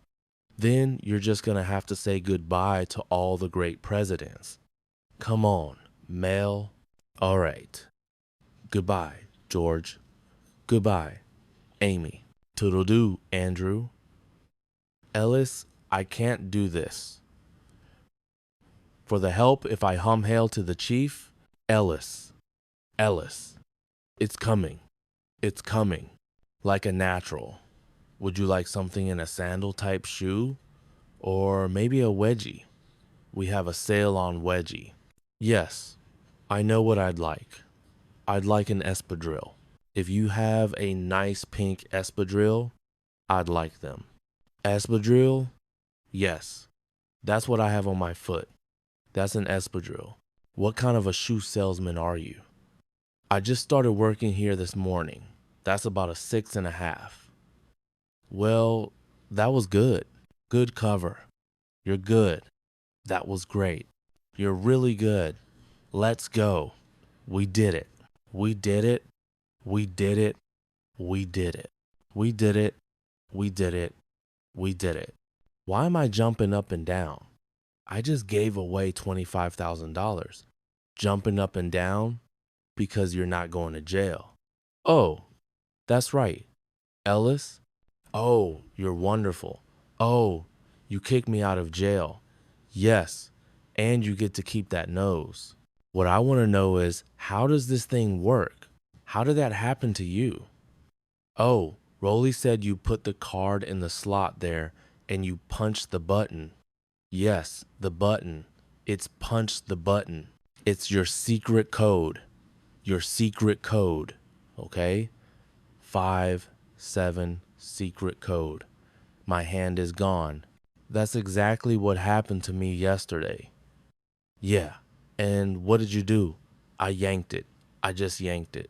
You gotta yank it hard. I'm yanking. Hey, let me give you a hand. I can't. Okay. Okay. Come on. Come on. Okay. All right. Can I hand? You got it? Yes. I have my hand. It's out. And the sweater is out. The sweater? The sweater. My sweater is out. Is it a cheap sweater? No, it's not a cheap sweater. We love a baby sweater. Come on, let's go. No, we don't go, Ellis. Ellis, look, look. The machine, it remembers me. All right, you know. Ellis, Ellis, Ellis, Ellis, you can get over here. You and I will go south of the book. I can't get over it. Mel and Alice on the front page. Mel, this is a good picture of you. Yeah, you don't look anything like a bank robber. Will you knock it off with a bank robber talk? Avira, get the wax out of your ears. They already told us. When the bank opened the machine and the police found the note, they cleared them. I hope my mother doesn't see that. Why? It's a good picture of you. Yeah, but she'd say, Alice, if you had a robber bank, did you have to wear jeans? Couldn't you wear a dress? Oh, Marty didn't see it. I'll never hear the end of it. Too late. Morning paper, Mel. Stow it, Marty. Mel. Mel. I should have known that money wasn't really yours. You couldn't possibly get hold of that much cash. He did so get hold of it. Alice just made him let go, that's all. Mr. Egan, hello? Hello, Marty? Are you Mel Sharples? Yes, I'm Mel Sharples. I'm Charlie Egan, president of the Desert Bank. Hi. I have one of your toasters. Hi. Mr. Egan. Mel, I guess you know why I'm here. Yeah, and I'm sorry, Mr. Egan. Look, I found it this morning. It was stuck in my sock. It happened to anybody. Well, I'm really here for us to give you this. What? It's a token of appreciation from our bank. $500? That's the least we could do for your honesty and for showing us the bug in our machine. My little Benjamin Franklin. Hello, Benji. Oh, I love you. I use your electricity all the time. Marty, I've been meaning to talk to you about your loan for your Luncharama. What? What? What? What? You were getting a loan? No, I'm not. I'm not. That's right, but you're not. I'm not? No, you're not. The bank was going to write you a letter turning you down, but I prefer the personal touch. But you were lying about that money. Marty, you sure know how to shovel a sheep dip. Marty, you can always come to work for me. Don't you worry about a thing. I can always use a dishwasher. Forget it. I don't want to work for somebody stupid enough to give back $25,000. Mr. Egan, it's nice to meet an honest man. I take my hat off to you. I take my hat off to you, Mr. Egan. Thank you, Mr. Egan. Picking myself for nothing was my favorite sport. I had to get out and start enjoying her. Life's too short. There's a new girl in town, 'cause I'm feeling good. Got a smile, got a song for the neighborhood. There's a new girl in town on her own to flee. And this girl's here to stay with some love. Yeah, love's life's gonna lead so soon. Would you look at this knife? What kind of a person would do a thing like this? Anyone who tried to cut male steak. Good morning, girls. What happened to you? I had a little bowling accident. What kind of an accident? Well, I tried to hit up on this blonde in the next alley, and her husband hit on my toe with a bowling ball. Well, we solved the mystery of Bigfoot. Easy, easy, Bell. Don't bruise the money. This roll of pennies won't open. I'll get it. No, Alice. Don't bang it on the side. You bang it on the drawer so the pennies fall in. Learn, my dear, learn. I learn something new from you every day. Please don't ever stop teaching. Very right. Clean up. Well, you're not going to steam me today, Alice. Not today. Hey, listen. Belle, go to the storeroom. Pick up some fresh bread. Today's fresh bread or yesterday's. Isn't she cute? Boy, you're in a good mood for a guy with a bum foot. Alice, you remember this ticket? Yes, you're looking at a winner. You won the drawing at Bibby's appliance store. There, you won that. To Hawaii? No, missus. Bibby won that. I won the color TV set.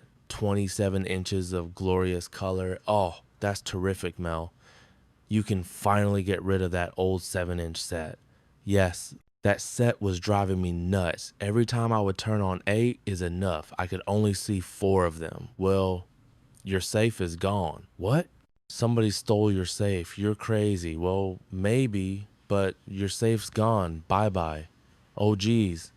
And I had $6 in that safe. Who would steal a 500-pound safe? Wait a second. I know that riddle. Who would steal a 500-pound safe? A 1,000-pound thief, 2 500-pound canaries, a 100-pound thief with a forklift? I wish you were in a safe when I was stolen. I'm sorry. Mel, this is really tough luck. Yeah. Alice, why me? What did I do? I mean, I came in there smiling. I've been Mr. Nice Guy. Hi, everybody. Get the hell out of here. Mel, you gotta call the cops. Don't you tell me what to do. I gotta call the cops. All these pennies remind me of the day that Irving died. Who's Irving? Irving was my piggy bank. He fell off the dresser and broke his little snout. Yeah, police department. Yeah, listen. This is Mel Sharples. I want to talk to your robbery specialist. Oh, he's out on robbery. Well, can you get me on the waiting list? Yeah. Mel Steiner, right? And listen, Sarge, if you take me first, you'll get a free meal. Don't scare him away. Well, hurry up then. They run that police department just like they do a bakery. You need a number to get waited on. Mel, cheer up. You still want a TV set? Yeah, that's right. Fell. I gotta be there tomorrow night to pick it up. See what the ticket says? Yeah, winner must be present. Okay, boys, here you go. Here they are. You count those. They're all there. Good morning, everybody. Hi, hiya, Mel. What's new? Jam it. Coffee, fellas. Yeah, what's the matter with them? Oh, a couple of canaries stolen safe. Thank you, Mel. I'm sorry that you got ripped off. But you're not the first person that ever happened to. I mean, look at the news on TV. It's full of crimes. Yeah, things are getting bad all over. I mean, last month your golf clubs were stolen, and last spring someone stole your bowling ball. You'll notice no one ever steals your food. Chuck, I know what you should do. Mel, you should get a guard dog. A guard dog? Yeah, my friend Edna has a bookstore, and she hired a guard dog, and no one's ever touched the bookstore or Edna. I've seen Edna. I'm not surprised. A lot of businesses are using guard dogs. Guard dogs cost too much money. What are you gonna do, Mel? Wait till you get ripped off again? You know, Mel, you've absolutely got to find them all. All right. That settles it. I won't get a guard. Stocky, are you sure these are good watchdogs? Good. Shoot. Stocky's guard dogs are the best dang guard dogs in the States. Hi there, doggy. Well, I love you. If I were you, I wouldn't smile. You see, you think you're smiling. But my dogs, they think you're baring your fangs. Billy Ray, Bobby Joe, you boys. Sit boys, but Billy Ray's a girl's name. Vera, sex is not important. Since when? What is important is safety. Ours now, even as we speak. Try not to say the word speak, ma'am. You see what I mean? Yes, sir. Try not to hush, you boys. Hush. Don't you worry. None. I got 2 good pieces of leather here, holding my boys back now. Act natural-like. Move around if you want, slowly. Are you sure that these dogs know what they're doing? Well, let me tell you something now. Sit. Now, I was talking to my dogs. Now, let me tell you something about my boys. Well, my boys got more smarts than the FBI and the CIA put together. Why? Shoot, Bobby Joe here's got more citations than you can count. He's been decorated by the police 5 times. Phew, I'd hate to see the guy who had to pin the medals on him. I'd feel sorry for the guy that had to kiss him on both cheeks. What I suggest is we put Billy Ray by the front door and Bobby Joe by the back door. Bobby Joe by the back door, Billy Joel in the front. That was Billy Ray, not Billy Joel. Well, what the hell is the difference? I think the robber's gonna ask them their names. Hi, I'm a robber. Are you Bobby Joe or Billy Ray? Or Doris Day or Alice Faye or Jim McKay or Bob Goulet or Norma Ray or Stubby K? Here, that's great. Gordon McCrae or Oliver Lay. Come on, everybody. Let's get going. I got 3 years ironing to do tonight. Listen, every day I lay out good money for a guard dog. 2 guard dogs. What do I need? 2. You should hire both of them. Male animals need work too. Listen, if it's all right with you, Mr. Sharples, I could start tomorrow night. After you all have gone, I can come by with my 2 dogs, leave them here overnight, and pick them up at 6 a.m.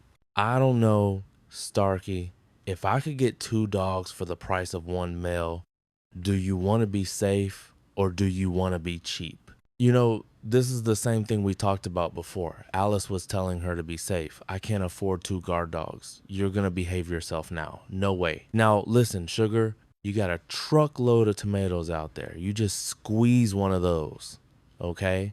Bye now. Hi, Mel Tommy. Oh, long time no see, Mel. That's what grandmothers do. Grandmothers? Put it back. Hi, Mom. Hi, sweetheart. Hi, Phil. All right. Come on, everybody. Out. Out. I gotta get the bibbies to pick up my TV set. Everybody out. Okay. Okay. Take it easy. We gotta change our clothes. You're not the only one with plans for tonight, right? Yeah. Belle happens to be going to a disco square dance. I am going to the movies, and Alice is going to see Tommy in his school play. So, nee. Never mind. Nee. Just hurry up. What's a disco square dance?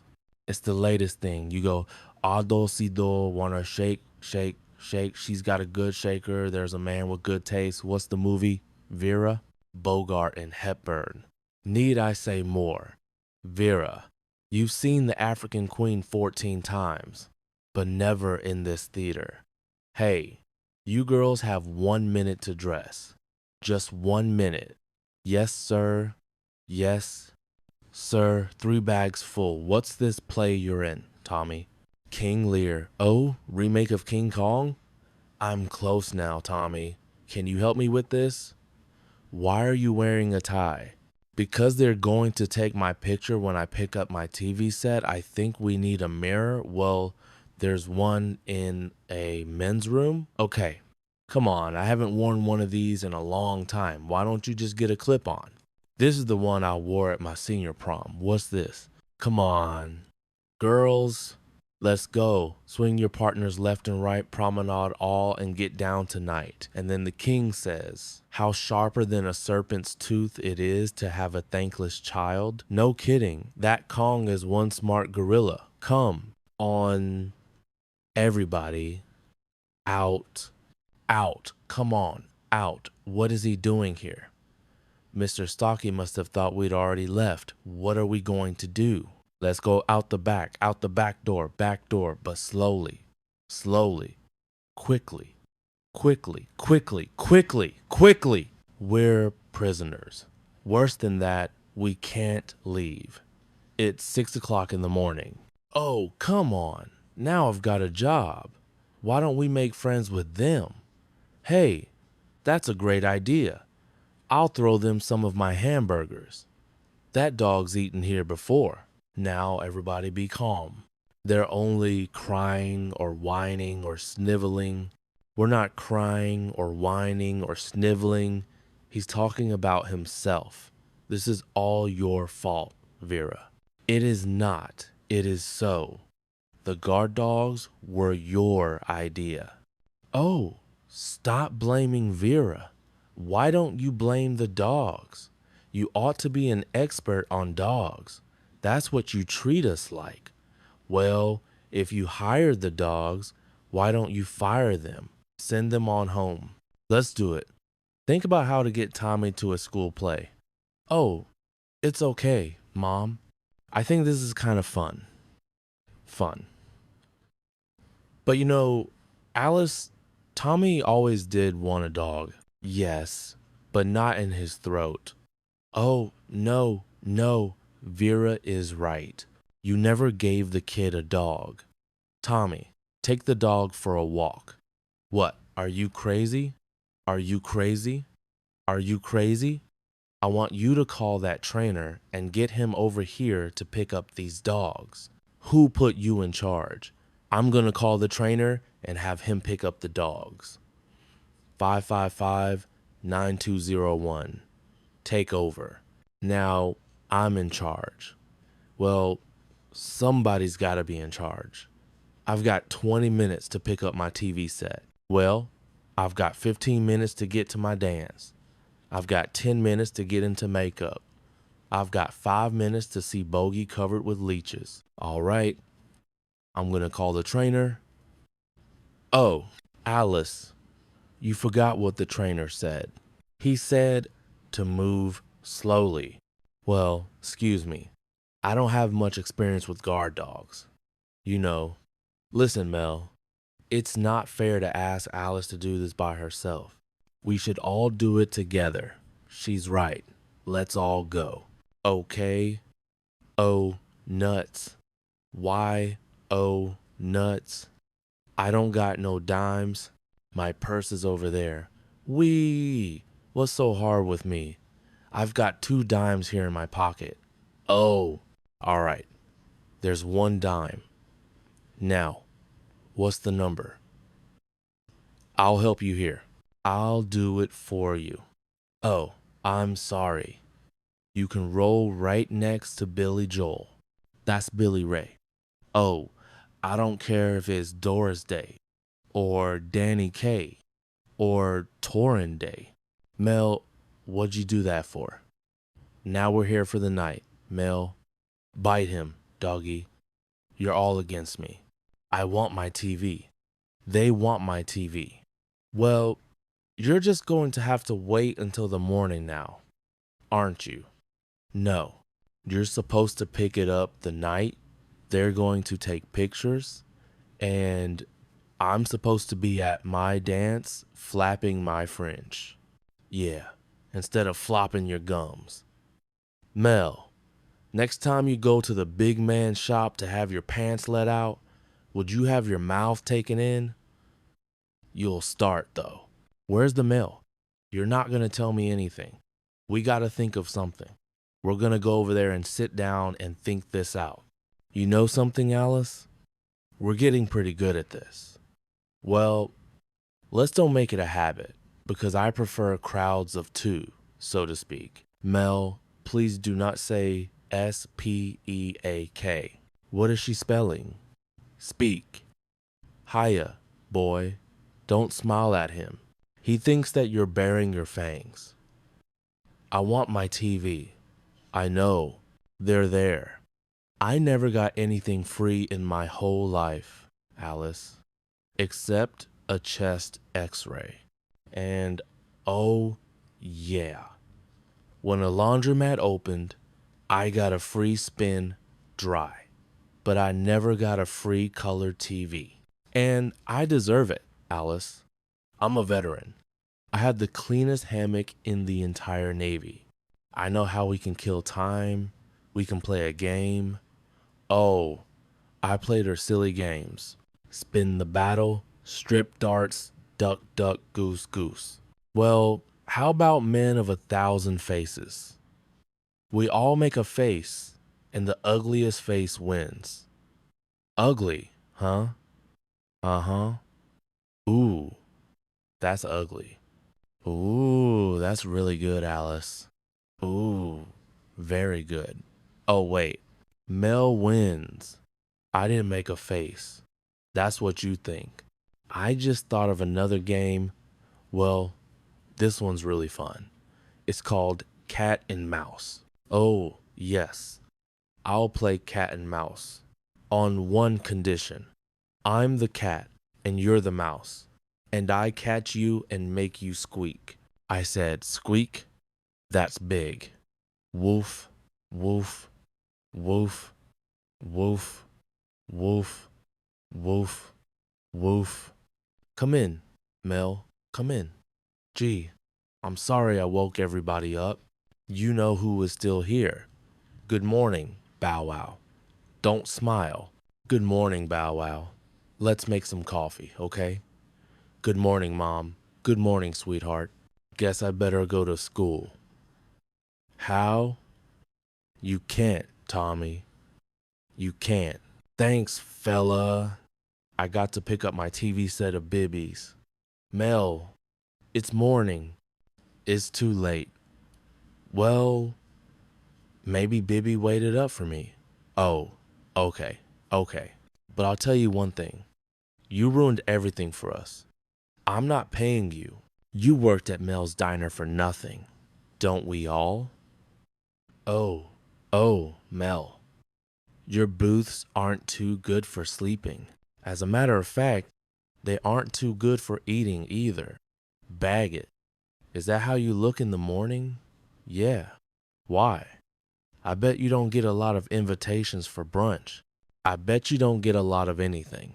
If I stop arguing, we'll all feel better when we've had some coffee.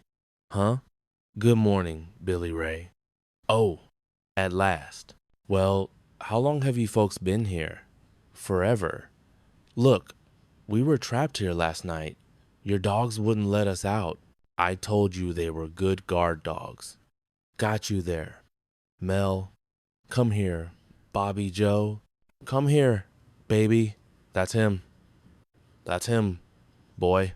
What I don't understand is how this could happen.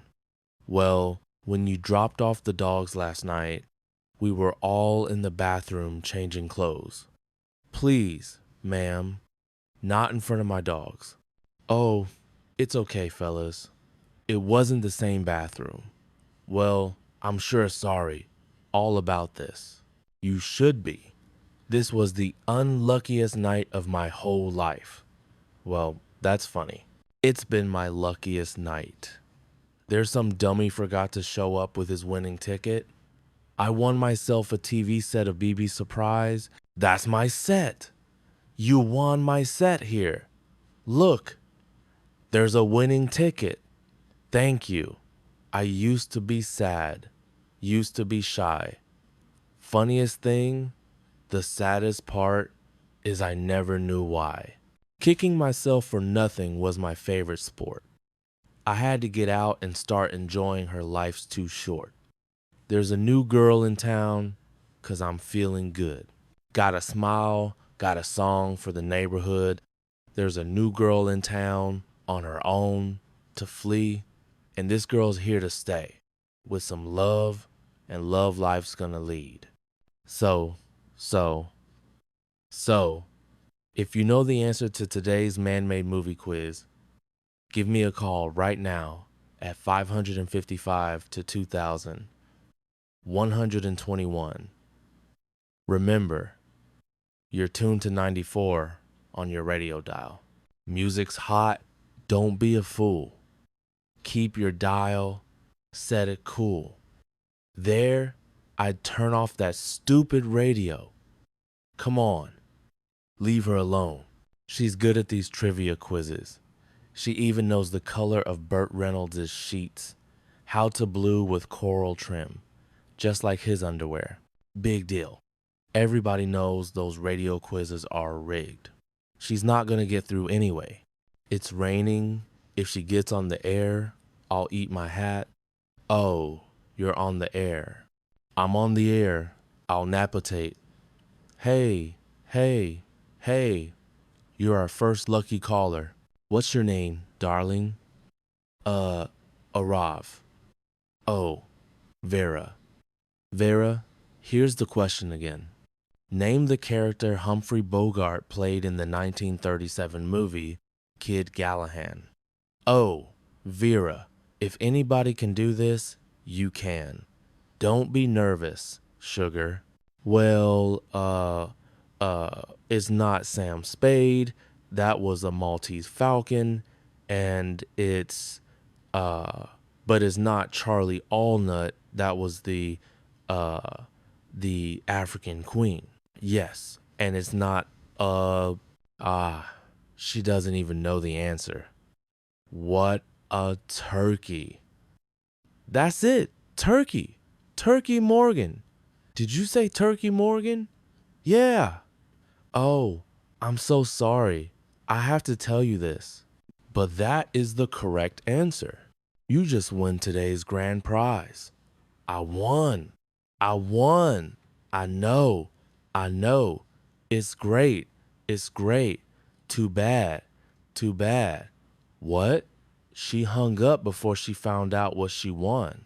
Well, it seems Vera hung up before she found out what she won. We do need your name and address, so if you could, give us a call back. But in the meantime, pack your bags, because you and a guest will be flying this weekend to exciting Las Vegas. You'll stay in the presidential suite of the glamorous Siesta Mirage Hotel. Oh, this is so terrible. Oh, Las Vegas. I knew she could do it. Oh, gee. I better call the station back and give them my address. Oh, you're gonna take with you. Well, what are you guys, I guess, here we go again. What does that mean? Well, every time one of us gets an extra ticket for something, we always end up fighting about it. So this time I'm gonna be generous. Belle, I want you to go to Vegas. No, darling, I can be just as generous as an ex-girl. Sugar, I want you to go to Vegas. No, I really mean it. I want you to go honest. No, no, Alice, you're gonna go. Wait a minute. Wait a minute. I can be as generous as both of you. I'll go. Belle, I think you're confusing generosity with selfishness. I'm not confusing anything with anything. I want to go Las Vegas. Boy, I can hardly wait to hit those blackjack tables. Did you win a trip too? No, dingy. I'm going with you. You? Vera, I deserve to go. If I didn't call you Turkey, you wouldn't have won. I know, but I want one of the girls to go with me. What if I wear a dress? It's my trip. If Mel wears a dress, that'd be a real trip. I really want Belle or Alice to go with me. No, no, no, I want to go. I want to go. Hi, everybody. Hi, sweetheart. Hey, Vera, I heard you on my bike radio. Nice going. Thanks, Thomas. I'm thrilled. You're looking. We all want to go with Vera, Tommy, but she's only got 2 plane tickets. Why don't you trade him in for 4 bus tickets? It's cheaper than all of you can go. Do you believe this? Is this out of the mouths of Dave? Is this a brilliant person and he hasn't even been to college yet? Let's go. Let's go. Let's go. Look, the business is slow. I can shut down the diner for the weekend and we'll have a great time. There's only 1 room. Does that mean that Mel is staying in the same room with us? I didn't think of that. Well, they said it's a suite. Doesn't that mean 2 rooms? He did it again. He did it again. You're wonderful. That's my boy. Hey, I wonder what stars are appearing in Vegas this weekend. I don't think I can go. I don't like to leave you. Oh, it's all right, Mom. I was gonna ask if I could stay with Rogers anyway, even though I'd rather hang out with the gorgeous showgirls. Oh, that's a my boy. Guess what? Robert Goulet is at the Aladdin Hotel. I love Robert Goulet. Oh, well, you know when I was working in Vegas? Well, honey, old Bobby and I, we used to hang out together. Oh boy. You know Robert Goulet? Oh, shucks. He and I were just like that. Which one are you? The little stubby one or the crooked one with the hangnail? You know, I have all of his albums.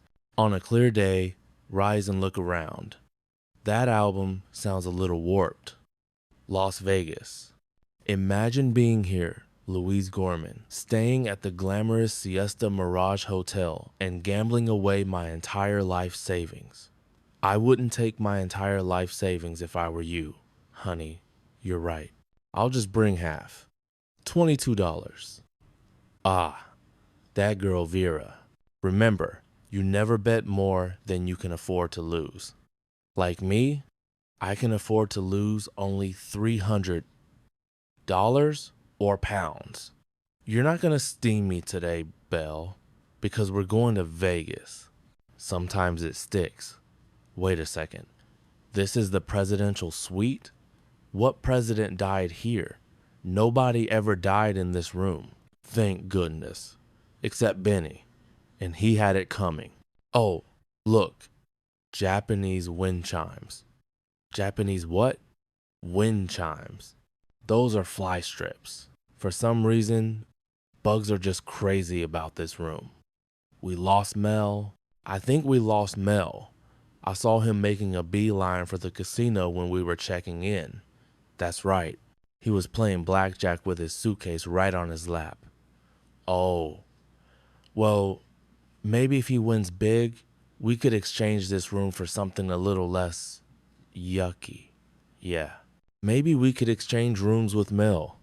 Oh, it's gotta be a step up. Ah, Yes. Dino, show us the other room, please. Short thing. This is it? Oui. Ooh la la. And here is the throne room at Moselle's. I didn't know the Queen of England stayed here.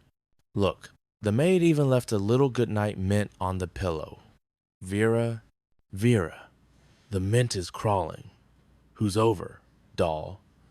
The mint is dead. Do Danes need anything else before I split? Well, it is a little stuffy in here. Where's the air conditioner? Oh, a fan.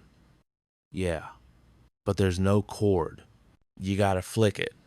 Who's off the room in no time? Ooh, I'm getting chilly already.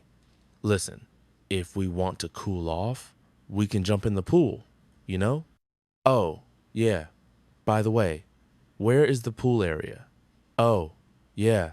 You go down to the lobby and out the door, and then you take a cab to the Sands Hotel. What? There's no pool here?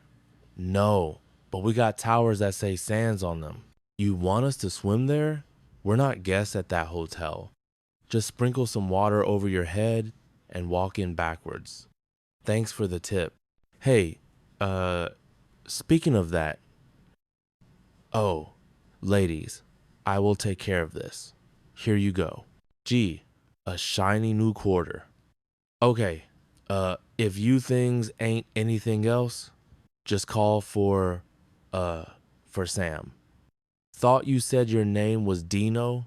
It is. This room has given a new meaning to the word eyesore. I've seen roach motels that look better than this, though. Well, at least it's free. Yes, and tomorrow night we'll see Robert Gulag. Hi, nice room. I thought you'd like it. Spitting them into your apartment. What's the matter with you? You look like you lost your best friend. I did. I lost all my money. Oh, let's see. Vera. Okay, Belle. Oh, great. All right. You both have 19. Now, that is a good hand. So, you stay. But, Mel, the game is called 21.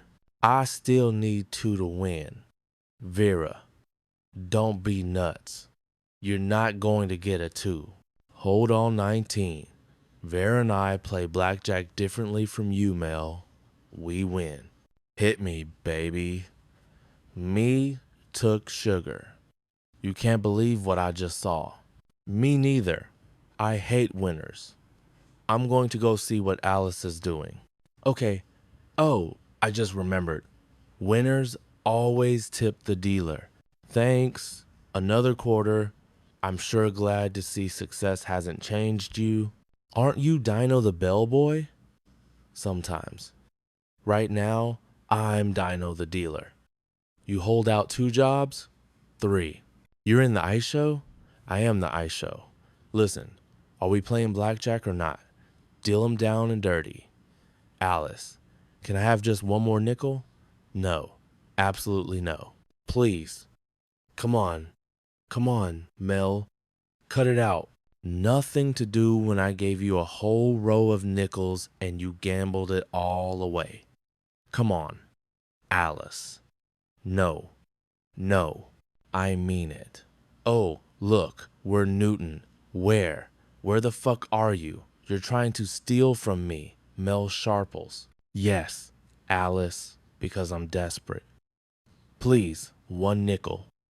I'll be your friend for life. Don't threaten me, Mel. Alice, 1 nickel and I'll go away. It's a deal. Oh, thank you. No going away. Thank you. Another one. All right. 1 for good old Lucky Mel. Oh, no. Lady, that's mine. Zinger's keepers. No, that's my nickel. Get lost, fatso. That's my nickel. Oh, you crazy broad. Give me my nickel. Just try and get it, Blimpo. Oh, God, Bob, no, it's not yours. It's mine. It was my nickel. Get out of here. Get out of here. What are you doing? That old Bob stole my nickel. Come on, sugar. No, show, time, sure, boss. Hey, wait a minute. I think that's Joey Capri, an old friend of mine. Joey Capri? Guess who? With that accent, it's either Lily and Card or Dolly Parton. How about Belle Amanda Dupree? I knew it all the time. Belle, baby, come here, you good-looking woman. Let me take a look at you. You look terrific, and you're a man of good taste. What are you doing here? Well, I'm on vacation. What are you doing here? Are you kidding me? I own the place. You own? I don't believe it. Hey, I want to talk to you about this crib joint. Who is this guy? Mel Sharples, my boss. Oh, hello, how are you? Hey, I saw you roughing up the old lady. She stole my nickel. I can't believe it. Joey and we used to work the lounge together. That's right. She used to serve drinks, and I used to play the trumpet in the band. Yeah, I got lucky. I made a killing one night on the roulette table. I parlayed my winnings, and I bought this hotel. Whew, aren't you lucky? Well mentioned lucky to me. Oh, Alice, I can't get it. Alice, Alice. And we made a decision to mirage on talent. Oh, thrill, thrill, thrill. Well, Mel, it looks like Lady Luck ain't smiling on you. Smiling? Lady Luck has done everything but shoot me in the knees. Well, maybe I can help you out. Tell me. You've got a little collateral. Yeah. There's no problem then the whole total setup line of credit? You're kidding. Hey, that would be great. Oh, I could feel his good vibes working again. Attaboy. Oh, but I don't want the girls to know that I'm gambling again, so I've got to figure out a way to get them to go to bed. Well, if I still had my trumpet, I could play Good Night Ladies, and they would think the dance was over, Nice start, Mr. Capri. Hey, well, wait a minute. Wait a minute. To my friends, which you are one, the name is Joey. Joey, Joey, Joey. All right, I'll tell you what, Mel, I'm going to go into my office now and arrange for your credit, all right? In the meantime, hey, enjoy yourself. Go ahead. That was a lot, Joey. Mel, look at my. Whoo-hoo! Look at that one. Wait. I don't know about you guys, but boy, am I tired. I'm not neither. How rare to go. Oh, gambling takes a lot out of you. You show me a gambler, and I'll show you a sleepy head. Well, maybe Mel's right. Maybe we should, quit while we're ahead and start up in the morning. That's a good idea. All right, come on, everybody upstairs. Let's get into our jammies. I can't believe it. I was full of pepment on you. Oh, no. Mel, thank you, sugar, for pushing our beds together for us.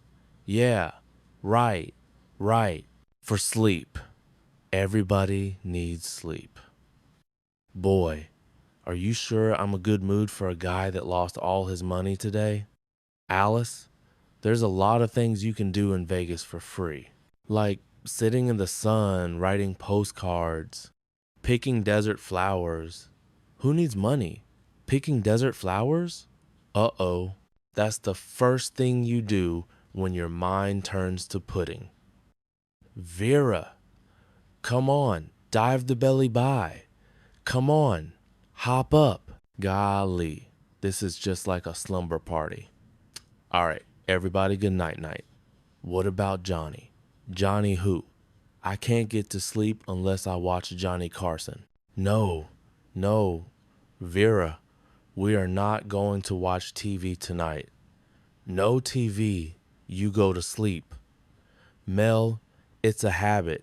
All right. I told you you're not going to watch TV. It's broken. Can't believe Queen Elizabeth put up with all this. Can't you go one night without Johnny? No. Oh, I guess I'll just have to stay awake all night. All right. All right. Here, Johnny. Hi, Doc. Hi, Ed. Boy, was it hot today.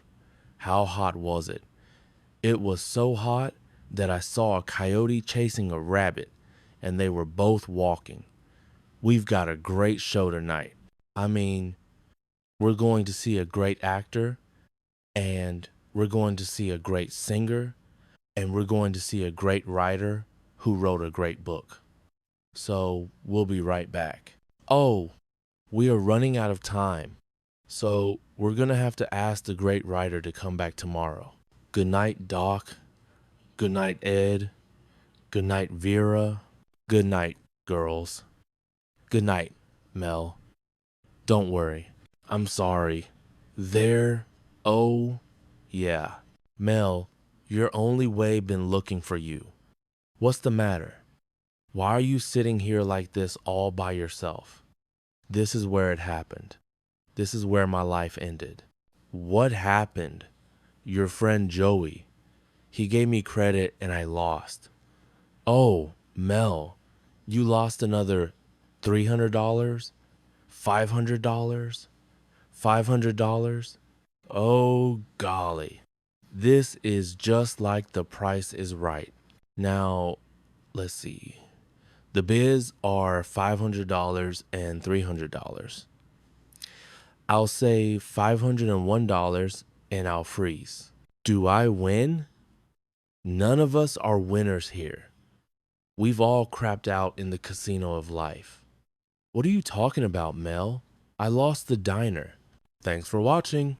It used to be sad. It used to be shy. Funniest thing. The saddest part is I never knew why. Kicking myself for nothing was my favorite sport. I had to get out and stop enjoying her. Life's too short. There's a new girl in town because I'm feeling good. Got a smile. Got a song for the day board. There's a new girl in town on her own to flee. And this girl's here to stay with some love. And love life's gonna lead so soon. So, Earl, what's it gonna be? I don't know. Alice, I was gonna have a hamburger. But Mel keeps raising the prices. That's right. The cost of meat's gone up. What's meat got to do with your hamburgers? I'll just have a cup of coffee and a donut, I guess. Okay, Kid. Hi, Earl. Hi, Belle. Hi, Henry. The usual.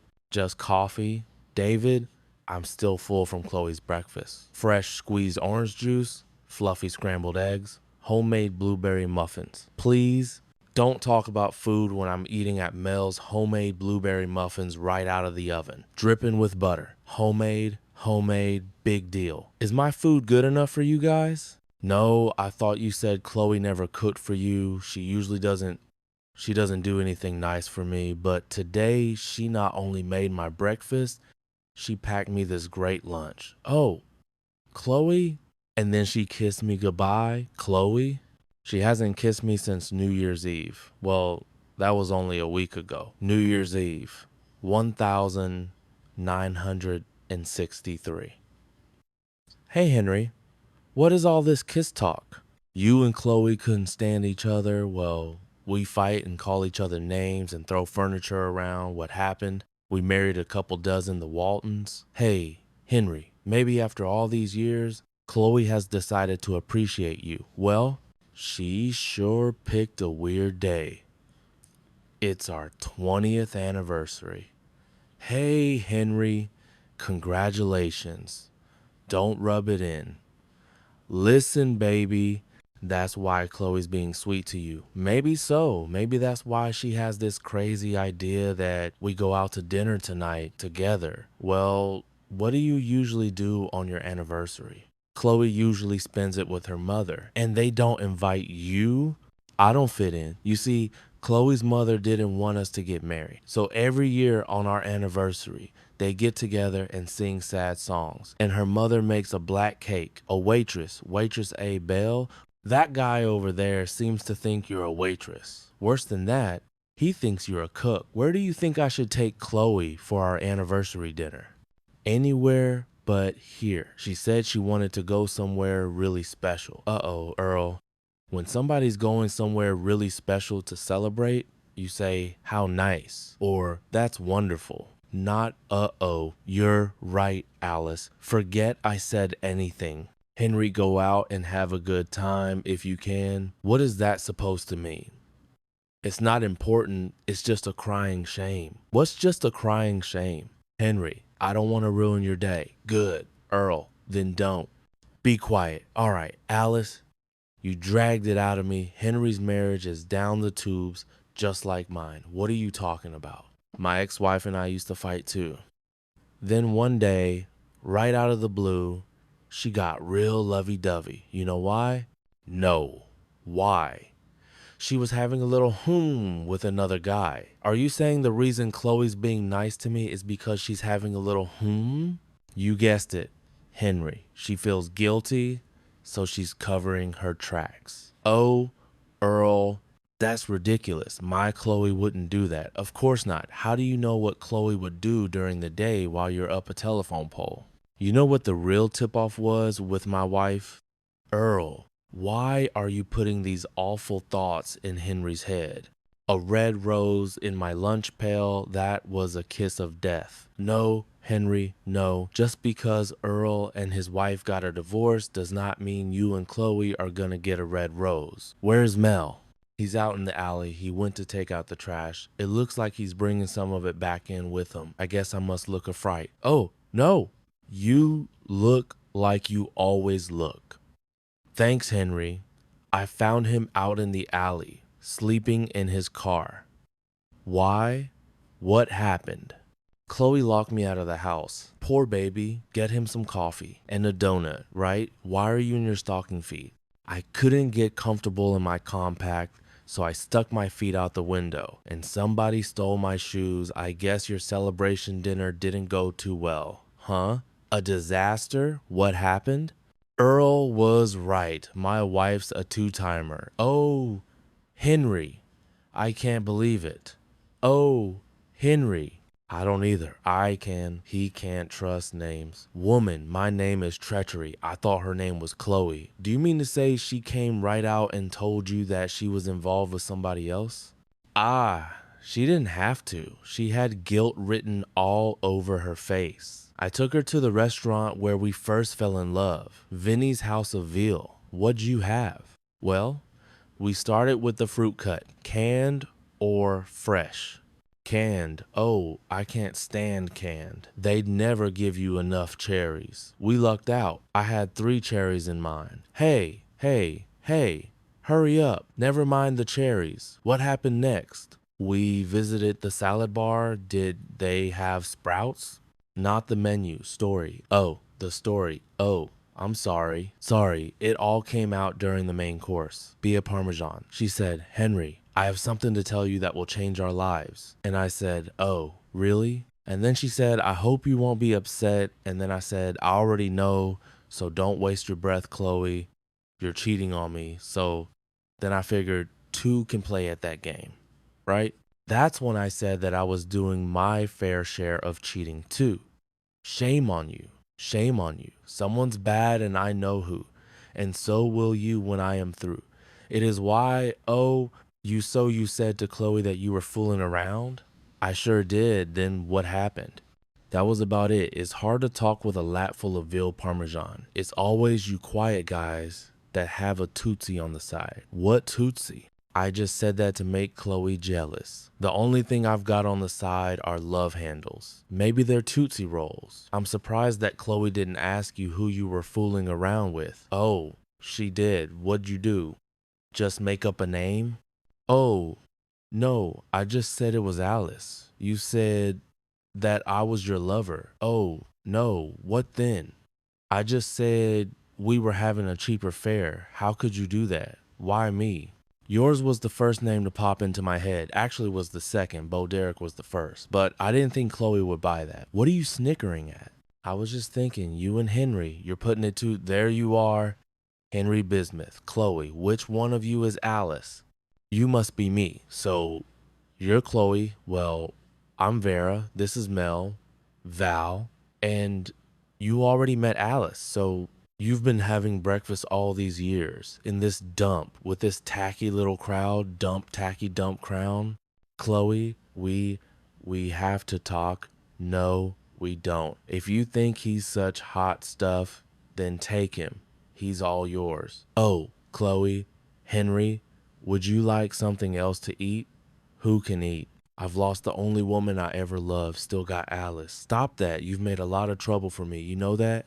You've done a terrible thing, Henry. I know I'm a rotten person. I deserve to sleep in the car again, so what if the gear shift froze my right love-hander? It looks like another lonely night in the Dodge Dart. Unless there's room at your place?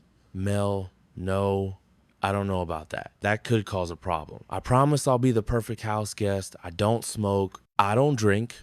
I don't gamble. And I won't bring wild women up to your apartment. That's the problem. Well, that's okay.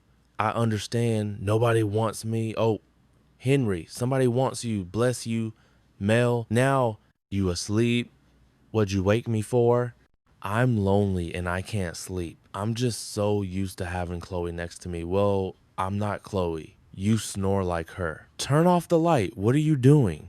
Mel, maybe you could do what Chloe does every night at bedtime. If you think I'm gonna kiss you goodnight, Henry, forget it. She sings me a lullaby. A lullaby. Please, Mel, rockabye, baby. Oh, no. No rockabye. Henry, rockabye. Henry from the treetop. When the wind blows, the cradle will rock. When the bow breaks, the cradle will fall. You better shut up. We're going to throw you out in the hall. Turn off the light. That was beautiful. Now, what do you want? Could you tell me a story? Have you heard the one where the cook strangles the telephone man? Good night. Mel, I have had it. I have had it. Now, isn't Henry either you shut up and you go to sleep or I'm going to throw you out in the street? You're right. Mel, I have had it. I have had it. I'm nothing but a big baby. You're not a big baby. You're a grown man. You're darn right. I am, you know? I've been doing a lot of thinking since Chloe threw me out. Now, what's the meaning of life? Oh, geez. Who is Henry B's mother? What's he doing here? Why was he born? That's what I've been asking myself all night. Sometimes, I don't know why I go on. I feel like doing something crazy. That's what I get for being a nice guy. Something crazy. Something crazy? Henry! Henry! Henry! Henry! Get out of the bathroom! Henry! Henry! What are you... Oh, geez. Yeah, Vera. This is Mel. Mel who? Mel! Mel! How many Mels do you know? Let's see. There's Mel Brooks, Mel Torme, no, Dingy, no, oh, Mel, yes, Mel. Now listen, how much of that first aid course do you remember? Every single bit. Well, good. You come right over here because Henry locked himself in the bathroom and he said he could do something crazy. Oh my gosh. I'll be right over. Wait a minute. I just remembered. There's Mel Tillis and Mel Douglas. Oh, geez. Who is it? Chloe, come in. Chloe. Oh, right. Where is he? Where is my husband? Oh, Chloe. He's not here. He can't be under there. It's not lumpy enough. So, is that what you wear for your tawdry nights of passion? I didn't know Henry was that kinky. Chloe, I promise you, Henry's not here. Don't hand me that. Oh, geez, come on. We have to talk. Chloe, I don't want to talk. I want Henry. That's fine with me. It's fine with me. Chloe, listen, the refrigerator. That's the first place Henry goes. Chloe, I'm telling you, Henry is not here. You must be telling me the truth. There's still food in there. Will you? Will you just listen to me? Will you just sit down for a minute? Henry and I are not having an affair. He told you that because he thought you were having an affair and he wanted to get back at you. Me? Yes, me? Are you having an affair? That's ridiculous, I know. What a rotten thing to say. I didn't mean it that way. Well, what made him think I was having an affair? Well, he said that you're suddenly nice to him after 20 years of marriage. Well, certain things can happen to kind of change a woman's personality, like motherhood. Motherhood, as in pregnant? Chloe, you and Henry? Well, more me than Henry. I'm real happy for you, but Henry doesn't know. No, I was waiting for the right moment. After all these years, I didn't know how he'd take it, so I thought I'd tell him during our anniversary dinner. So why didn't you? Well, before I got a word out, he dropped the bombshell about your affair. Here, I haven't even had the baby yet, and already I'm a single parent. You gotta tell Henry. Well, I'd be glad to. If I knew where he was, I knew where he is. He's staying at Mel's. I'll get dressed and then we'll go over together. Oh, terrific. Oh, Chloe, look at that knee. Did I see a pick going there? Henry, if you do anything to hurt yourself, I'm gonna break your arm, Henry. Turn out that water and listen to me, Mel. It's about time. Okay, Mel, what's up? Bill and Chuck stopped by my place, so I brought them along for company. Company? I'm not doing a party. Well, I guess I don't need to six-pack them. What is wrong with you people? This is an emergency. Mel, don't get upset. I brought my first aid kit. Oh, good. Now, the first thing to remember is to keep very, very calm. Yes, now lie down and we'll get your feet up higher than your head, okay? Now take some deep breaths. Come on. No, not me, Dingy. It's Henry. Where is he? He's in the bathroom.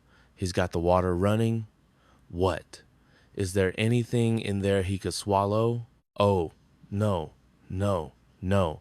Just some Alka-Seltzer. Can you fizz yourself to death? Mel, are there any snakes in there? Why did I call you? I guess that does it for the snake bite kit. Henry, Sugar, all your friends are out here, Vera and Chuck.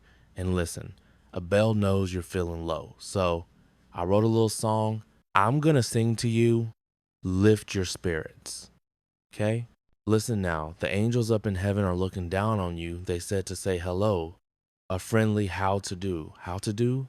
Don't be a funny jotty. Slap on a happy grin, or else you'll go to you know where, 'cause Browning is a sin. Stop that. If that doesn't drive him over there, over the edge, I don't know what will. What's going on? What are you doing here? Chloe has something wonderful to tell Henry. Well, you better be quick. He's locked himself in the bathroom. We think he's trying to drown himself. What? Yeah, stand back, everyone. I know what to do. Don't sing to him. That doesn't work. Hiya. What's everybody doing here? We thought you were going to do something crazy. This is my first bubble bath. I like you, Henry. Alice explained everything to me. You're not having an affair, and I'm not having an affair, and neither am I. Darn it, and you're not mad at me. Oh, how could I be mad at the father of my child? Well, you mean I'm gonna be I think the word you're looking for, Henry, is daddy. Congratulations. You're very welcome. Oh, how about that? It's so exciting. I hope it's a boy or a girl, daddy, mommy. Oh, you big lug. Myself for nothing was my favorite sport. I had to get out and start enjoying her life too short. There's a new girl in town 'cause I'm feeling good. Got a smile. Got a song for the neighborhood. There's a new girl in town on her road to sleep, and this girl's here to stay with some love. Yes, love. Life's gonna be so sweet. Hey, good morning. Hi. Listen, guess what happened to me last night? Let's see. You were sitting home alone when suddenly a scream pierced the night. You rushed to the window. Outside, A lady was struggling with a purse snatcher. She screamed again. You ran to her aid, wrestled the thug to the ground, and held him there till the police arrived. And now, the mayor is giving you the highest award ever given to a private citizen, the Medal of Valor. Was I close? Then you're gonna have to give me a hint. All right, here it is. Who is it that lives in an apartment house and gets free rent in exchange for services? A cat, a person, the landlord's girlfriend, a person. You've become the landlord's girlfriend. This game is over. The owner of the building, Mr. Swanson, made me the manager, which means I don't have to pay rent. Oh my gosh. I wish I had a break like that. I know you do, because you save a lot of money. That's not a break. That's a headache. Why? What do you know about it? I managed an apartment house once. Yeah. So what happened that was so terrible? One time, this kid put his pet boa constrictor down the toilet and he came up in somebody else's apartment. What did you do then? I called the plumber and I said, the toilet's clogged. He said, do you need a snake? I said, no. I already got one. Hi, everybody. Hi, I got a terrible cold. No hugging or kissing. Don't worry, Belle. Say hello to the new manager of your apartment building. Yeah, you are the new manager? Yes, ma'am, Alice. That's wonderful. That's terrific. I am so happy for both of us. For both of us, huh? Yes. Because I don't have my rent this month. You don't have the what this month? The rent, I heard her. Then what'd you say the what for? My way of reacting. Never mind. Wait a minute. Why of all months don't you have the rent this month? Oh, don't worry. I'll have it in just about 3 weeks. Say that, Alice. Your problems are already started. Do you happen to own a boa constrictor? Listen, how come you're short of cash? Oh, well, you know my little brother, Woody? Yeah, well, I loaned him $100 to go into business in Yazoo City. What kind of business? He's going to be selling cotton candy at the amusement park in Yazoo, but he's got to buy a machine to make the cotton candy. Make it? I thought they grew it. Grew it? Yeah, down south. Oh, I wish I was in the land of cotton. I wish you were in the land of cotton. My job here is really wrong. Go away, go away, go away. Did you hurt you? Let me ask you a question. I think it's real nice that you loaned your brother Woody money, but if you can't pay your rent, how are you going to pay your other bills? I have this whole little system worked out. See, what I do is I send the gas check to the electrical company and the electrical check to the department store to make a payment on the boa that I bought. You see, she does own a snake. What good does it do to send the wrong checks to people? Honey, it gives me time. We're in jail? Oh, no. They write me that I sent them the wrong check and I write them back and I apologize. So by the time the whole mess is cleared up, I got my next week's salary and my checking account is covered. That's the same way I paid my bills, except I don't do it on purpose. Well, I'm sorry. I can't tell Mr. Swanson that your check is in the mail. I'm supposed to pick up those rent checks individually and deliver them to him in person. Alice, if you can just sound him out just about giving me a little more time. When? No, I can't. I'm supposed to deliver them tonight. Oh, and now's your chance. Oh, Alice. Hello, Bell Mr. Swanson. Hello, good morning. Did you come in here for breakfast? Oh, no. I had breakfast dollars ago. I eat as soon as I get up. My doctor says breakfast is the most important meal of the day. I bet that doctor never eats here. You'll spill it. This is where you work, Alice? Yes, sir. Yes, sir. Well, if I own this place, I'd tear it down and put up a garage. Good idea. We already have the grease. This is Vera Louise Gorman. This is Mr. Swanson, Vera O. And this is my boss, Mel Sharples, Mr. Swanson? Oh, yeah, I think you're the one I want to speak to. About what? Well, I have to check out my building managers very carefully, you see. And Alice has listed you as a character reference. She has, huh? So, as her employer, do you have any complaints? Well, in the 5 years that Alice has worked for me, she's always been hard work, independent, and honest. I'm impressed. Thank you, Mel. No problem, Alice. If you save on the rent, you won't hit me up for a raise. All right? I'm satisfied. Alice? Here, that's the master key. All right. Thanks a lot, Mrs. Swanson. So, am I now officially the manager of the Phoenix Palms? Whoa, Alice. It's really nice of you, Alice. Well, suppose there's a nice, reliable, honest tenant who's, a little late paying the rent. How late?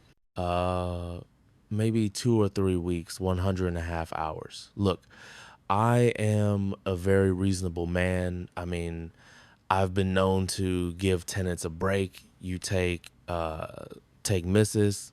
O'Malley. She was a widow with 7 children, 3 weeks behind in the rent. It was the middle of winter. What'd you do? I let them open the Christmas presents, and then I picked them up. Okay, Mr. Swanson, here they are. All the rent checks, nice and neat. Just a minute. I want to check these over with you. Oh, well, they're all there. No, I want to see the checks. Oh, sure. Okay, here you go. Berman, Potter, Matson, Liebling, Esterhazy, Sloan, all there. Oh, shit, I'm sorry. Mr. Swanson, Mrs. Hyatt. I did not hear the name Dupree. Dupree? Just as I thought. No, Dupree, Mr. Swanson, she's had a stroke of bad luck, so have I. She's my tenant, Mrs. Hyatt. The reason I fired Mr. Marshall, the last managers, because he allowed tenants to become delinquent in the rent. Listen, she's gonna have the rent real soon. Oh, sure, that's the same story she handed Mr. Marshall. It is? That's right. She met him at the door with a bottle of cheap muscatel, put on his favorite record, and tangoed him into a 2-week extension. Jealousy. Not today. You torture me, Mrs. Hyatt, there is only one thing to do when a tenant falls behind in the rent. What's that? Attach this to the doorknob, snap it shut, presto. The delinquent tenant can't get back in until she pays her rent. Oh, Mr. Swanson, you wouldn't put that on Belle's doorknob. Of course not. You will. Oh, no, I couldn't lock Belle out of her apartment. You're the manager. Either you lock her out or you lose your free rent. Please, don't do this to me. Mr. Swanson, she's my friend. Good, I'm sure she'd rather be locked out by a friend than by a stranger. Hang on, how many times have I told you not to sneak up on me like that? That's usually when you're doing something you don't want to be caught at. What's that funny looking thing on Belle's door? Well, if you must know, it's a lockout attachment. Mr. Swanson made me put it on a doorknob. You mean you would lock out your friend? Tommy, give me a break. I've got a mother who makes me feel guilty. I don't need you. You know, I wonder what Belle's gonna say. What's Belle gonna say about what? Here, let me take this for you. Oh, thanks. Hit her. Hey, ice cream. I'll just put it in our refrigerator so it doesn't melt. Tommy, hey, in my refrigerator. No, a half gallon's too big to squeeze under the door, Tommy. What's that supposed to mean? Mom will explain. Yeah, I'd like to hear it. Mom, why are you standing with your back against my doorknob?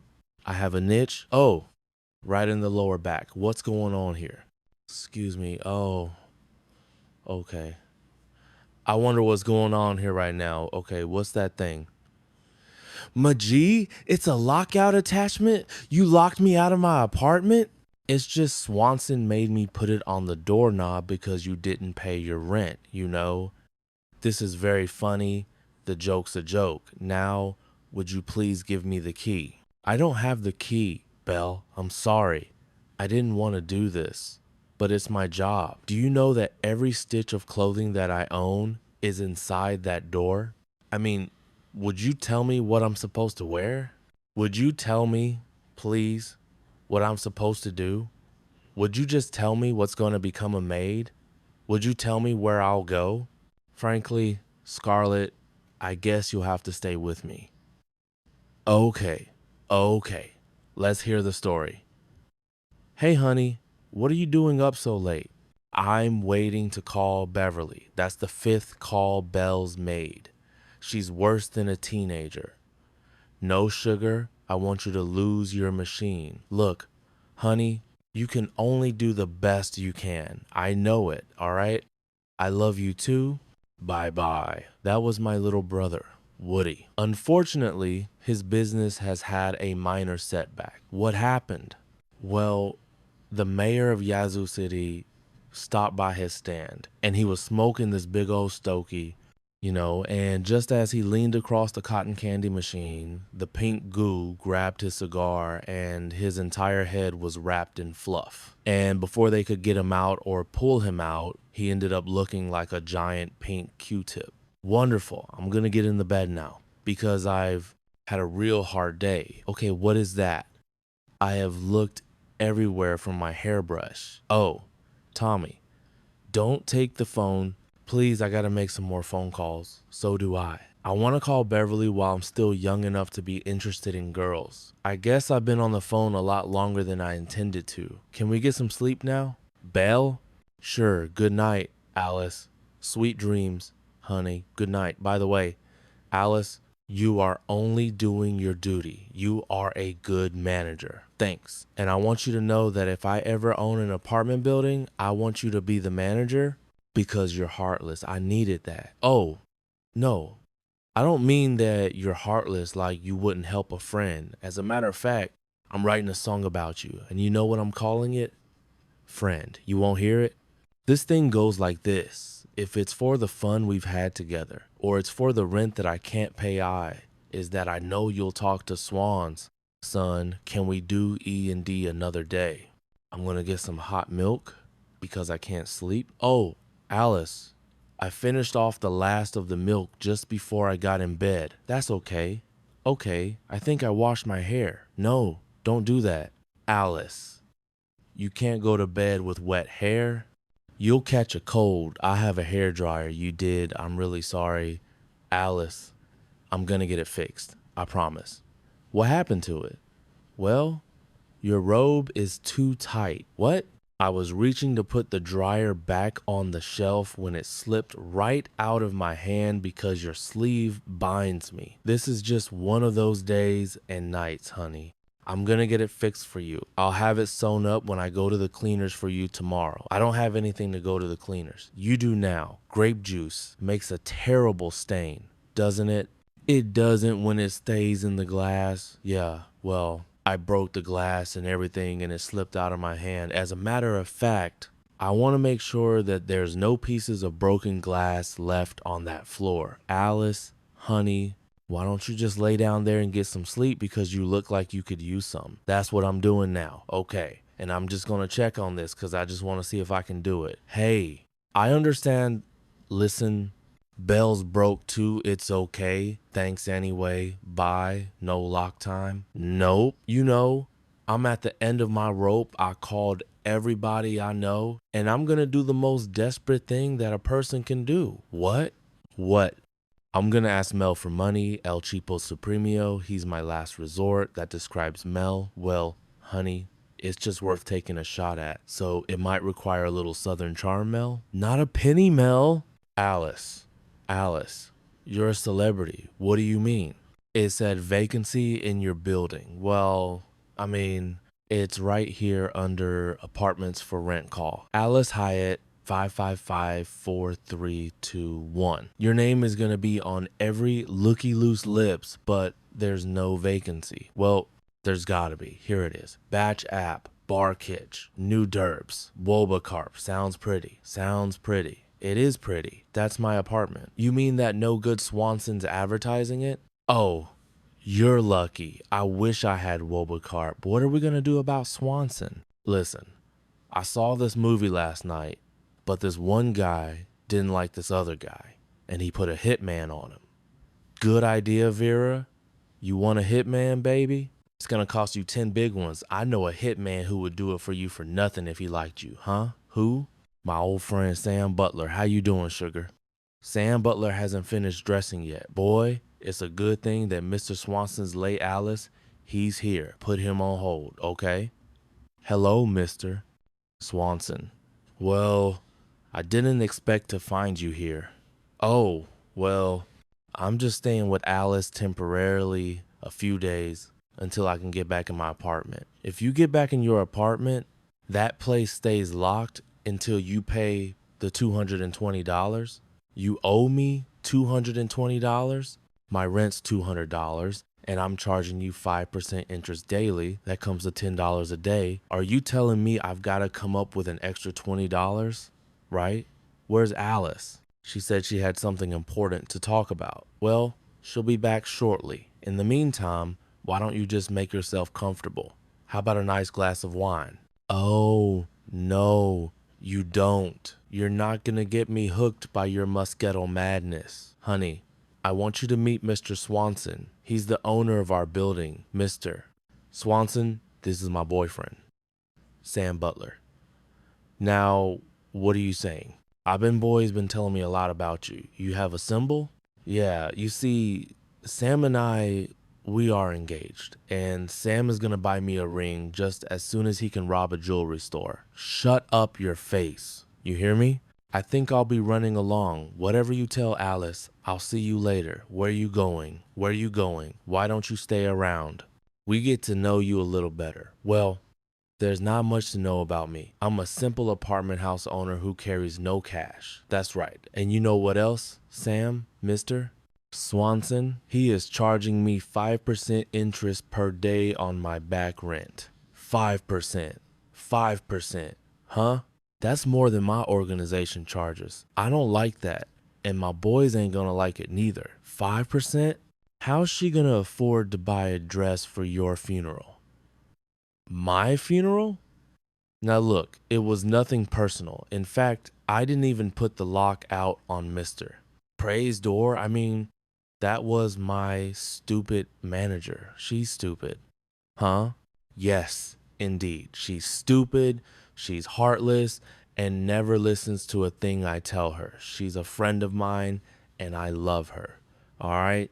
Let's get down to business. My boys and I don't like you putting a squeeze on the blonde. Hey, look, if the blonde is your bimbo, why don't you pay the rent for her? She wants to pay her own way. You know what I'm saying? Did you never hear of Bimbo's lib? But she's not paying her own way. Well, that's Bimbo's for you. Well, I suppose I could give her a couple extra weeks with no interest.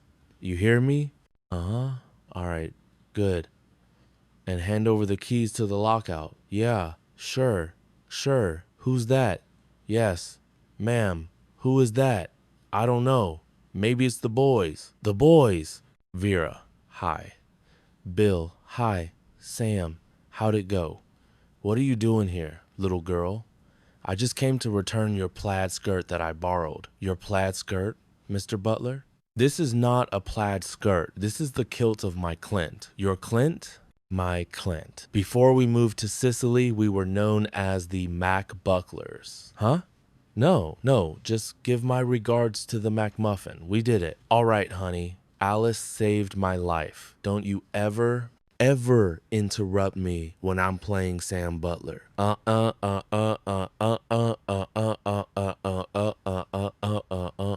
Used to be sad, used to be shy. The funniest thing, the saddest part is I never knew why. Kicking myself for nothing was my favorite sport. I had to get out and start enjoying her life too short. There's a new girl in town. 'Cause I'm feeling good, got a smile, got a song for the neighborhood. There's a new girl in town on her road to sleep, and this girl's here to stay. With some love, yeah, love. Life's gonna lead. So Vera, come on, put that magazine away and clean this place up. Come on. Come on, here are these straws. Take this picture, these napkins. Come on, come on. I don't need this laying around. I want you girls to clean this place up. You understand? I do now. That's the way I like to hear you talk. Oh, well, in that case, order and show me what I hear. Get that silly pad out of your mouth, Alice. With no mood to joke around today, I'll excuse me. Mel, the city is taking forever to widen that road. Yeah, but it's gonna look awful nice when it's finished. Yeah, but look at all the mud out there. A mess is killing my business. Well, if that mess doesn't kill it, this one will. Hi, everybody freeze. Freeze!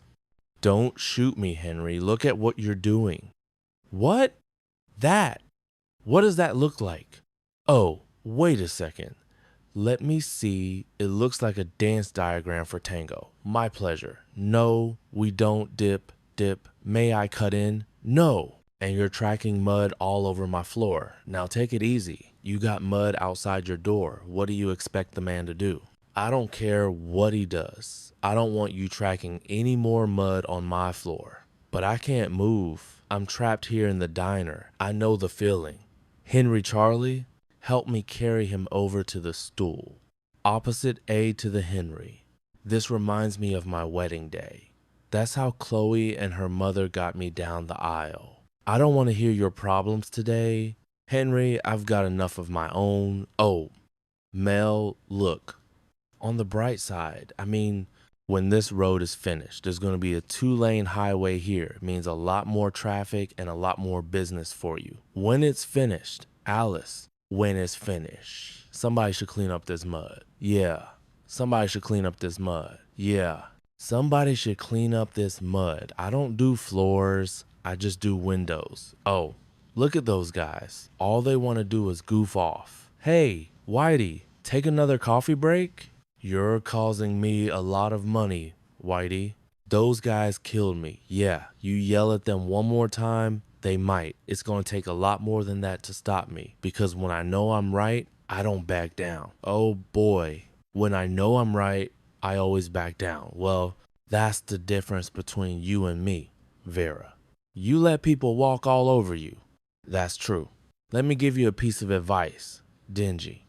If you know that you're right, you never back down. That's the advice. Now, clean up this mud, right? No, what'd you say? I said, no, that's not my job. This is to your job. I'm a waitress. Mopping mud is not my job. I think I'm right. And I'm not going to back down. Are you sure you are right? Yep, I'm sure I'm right. Reasonably right. Semi-right. On the right track, I'll get them up. All right. Who's a fat idiot in here who can't keep his mouth shut? You? No, I've been married 20 years. I learned the fat idiot you want is male. Which one is male? Him. What do you want? What's the big idea every time I turn around? You're yelling at my men. Ya men! Ya men! They're always goofing off. Come on! They're entitled to stop and take a coffee break. That's all they do is take coffee breaks. They were drinking my coffee. I'd be a rich man. If they had a drink of your coffee, they'd need more than a break. You back it. Alex, you just back it. All right. Take it easy. Take it easy. The job's going a little slower right now. It's cussing that tree across the street. It's in the way. Well, what are you going to do about it? We're going to get rid of it. 2 o'clock this afternoon. Good. I want the job finished. I'm losing customers. I'm losing money. Hey, Mel, come on. You can count on Sonny Santini. Huh. Hey, that's great to hear. Santini. All right, played it up. Excuse me, Mr. Santini, are you going to chop that tree down? Chopping's old hat. We use chainsaws now. Slice through it like butter. Flip, you got it. Oh, Alice, they're gonna cut that tree down just to widen the road. I know. I heard, and they call that progress. But that tree's gotta be at least 100 years old. It was here when the first settlers pulled into Phoenix. So was this Chile. Well, there's gotta be something that somebody can do. There's nothing that any one of us can do Vera. The only people who could do anything about it are at City Hall. Then we'll call City Hall. Well, wait a second. Remember that Jimmy Stewart movie? It was called Mr. Smith Goes to Washington. I did not, Mr. Smith telephones Washington. Hey, hey, hey, hey, where you going? Miss Corbin goes to downtown Phoenix. Hi, honey, how did it go to City Hall? It was the most confusing experience of my life. Wait a minute. It was the most confusing experience of your life? Yes. Well, let's hear this. It's got to be a Lulu. Never mind him. Vera, come tell us. Honey, well, the first thing I did when I got to City Hall was to go up to this lady at the information desk and say, how can I save a tree? And she said to give it 2 bags of bandini and call a tree surgeon in the morning. That's usually the kind of bandini they give you at City Hall. After I finally explained exactly what the problem was, she sent me to this office on the 3rd floor. So I took the elevator, went down the hallway, made a right, a left, another right. The next thing I knew, I was being sworn in as a witness in the case of Horowitz versus Horowitz. What happened? Mrs. Horowitz got the kids, the house, and the car. What did Mr. Horowitz get? He got the chef. Did you ever talk to anybody about the tree? Yes. I finally got to talk to this guy from the Department of Parks. And he said the only chance I had of saving the tree was to start a petition. So I did. Very good. How many signatures do you need? 3,000. How many do you have? 2. Me and the ex-missus. Horowitz, Vera, they're going to cut down the tree at 2 o'clock. I know. Here, sign, but you've only got 3 minutes. Get the lead out, high, and sign it. All right, here you go. Okay, you two, Vera, you're never going to get 3,000 signatures. It means 1,000 people would have to sign every minute. Oh, gee, I guess you're right. The dinghy never had a prayer. Don't feel bad, honey. You did your best. You tried. Tell it to the tree. It's only got a minute to live. Where you going now? Oh, hunting back. I don't want to be around the z z z z z z z z z z z z z. Hey, you leave her alone, will you? She's upset. She's always upset about something, Mel. I know how she feels. It's hard to lose the last tree on a block. There's not the last tree on the block. There's a great big evergreen right across from Fisher's Market. That tree is painted on a billboard, so it's as good as a real tree. Well, it's a little flatter. If we leave it up to people like you, Phoenix will end up one great slab of asphalt. So what's wrong with asphalt? I like asphalt, I know. I've tasted your brownies. Oh, no, it's this saw. It's all over now. Hey, bye-bye, tree. Hello, all you customers. It stopped. What happened? It's the damn dinghy. What do you do with my chain? I'm all set to cut down a tray when this one jumps in front of it. Vera, what are you doing? I'm doing exactly what Mel taught me. If I really think I'm right, I should never back down. Well, I don't think they should chop down this tree. I don't care what I do. I don't care what you think. You either move or I'm gonna move you. Get a rat's hat, Dumbo. What are you doing with my chain? Destiny left this chain in the alley so that I could save the tree. Baloney. I wrapped that chain around my garbage can so they wouldn't get stolen. Hey, let me know when she moves so we can finish the road. I locked the chain and get out of there. Never. I told you. Didn't I tell you one of these days Vera was going to go over the edge? Mel, Vera is not crazy because she's trying to save what nature has left around the diner. What are you talking about? There's a lot of stuff growing around the diner. You can't count mold. Look back at Belle. You move it. Vera, don't scream at her that way. He's the only one he knows. All right, I won't scream at her. I'll talk to her very nice. I'll give her the old sharpest charm. Vera, honey? What? Vera, I want you to do a big favor for your Uncle Mel. I'd be happy to, but I'm sort of tied up at the moment. Tied up. I get it. That's cute. That's funny. Thank you, Uncle Melvera. Why don't you take off this silly little chain, come into the diner with me, and let your Uncle Mel fix you a nice, big, juicy, hot fudge sundae, just the way you like it, with whipped cream. With whipped cream! Nuts, nuts, tons and tons of nuts, all the nuts you want. Unlock the chain, let's go in the diner. Uncle Mel, what does it do, dear? I sort of rot in hell. Do you hear what she said? Quite a shock, wasn't it, hunk? All right, Vera, you want to play rough? I'll play rough. Now, you either move or I'm going to fire you. I'm going to give you 5 seconds. I'm going to count to 5. 1, 2, 3, 4, and all right. Vera traders, you're all trainers. You're just like that guy, Eggs Benedict. I think he needs Benedict Arnold. Either that or he thinks George Washington was betrayed by 2 poached eggs. All right, give me his chain. Boy, you touch that chain, you're gonna lose a hand. How was it? We're in this together. Mel, oh, geez, now you made some real progress. Now you got 3 cooks chained to the tree.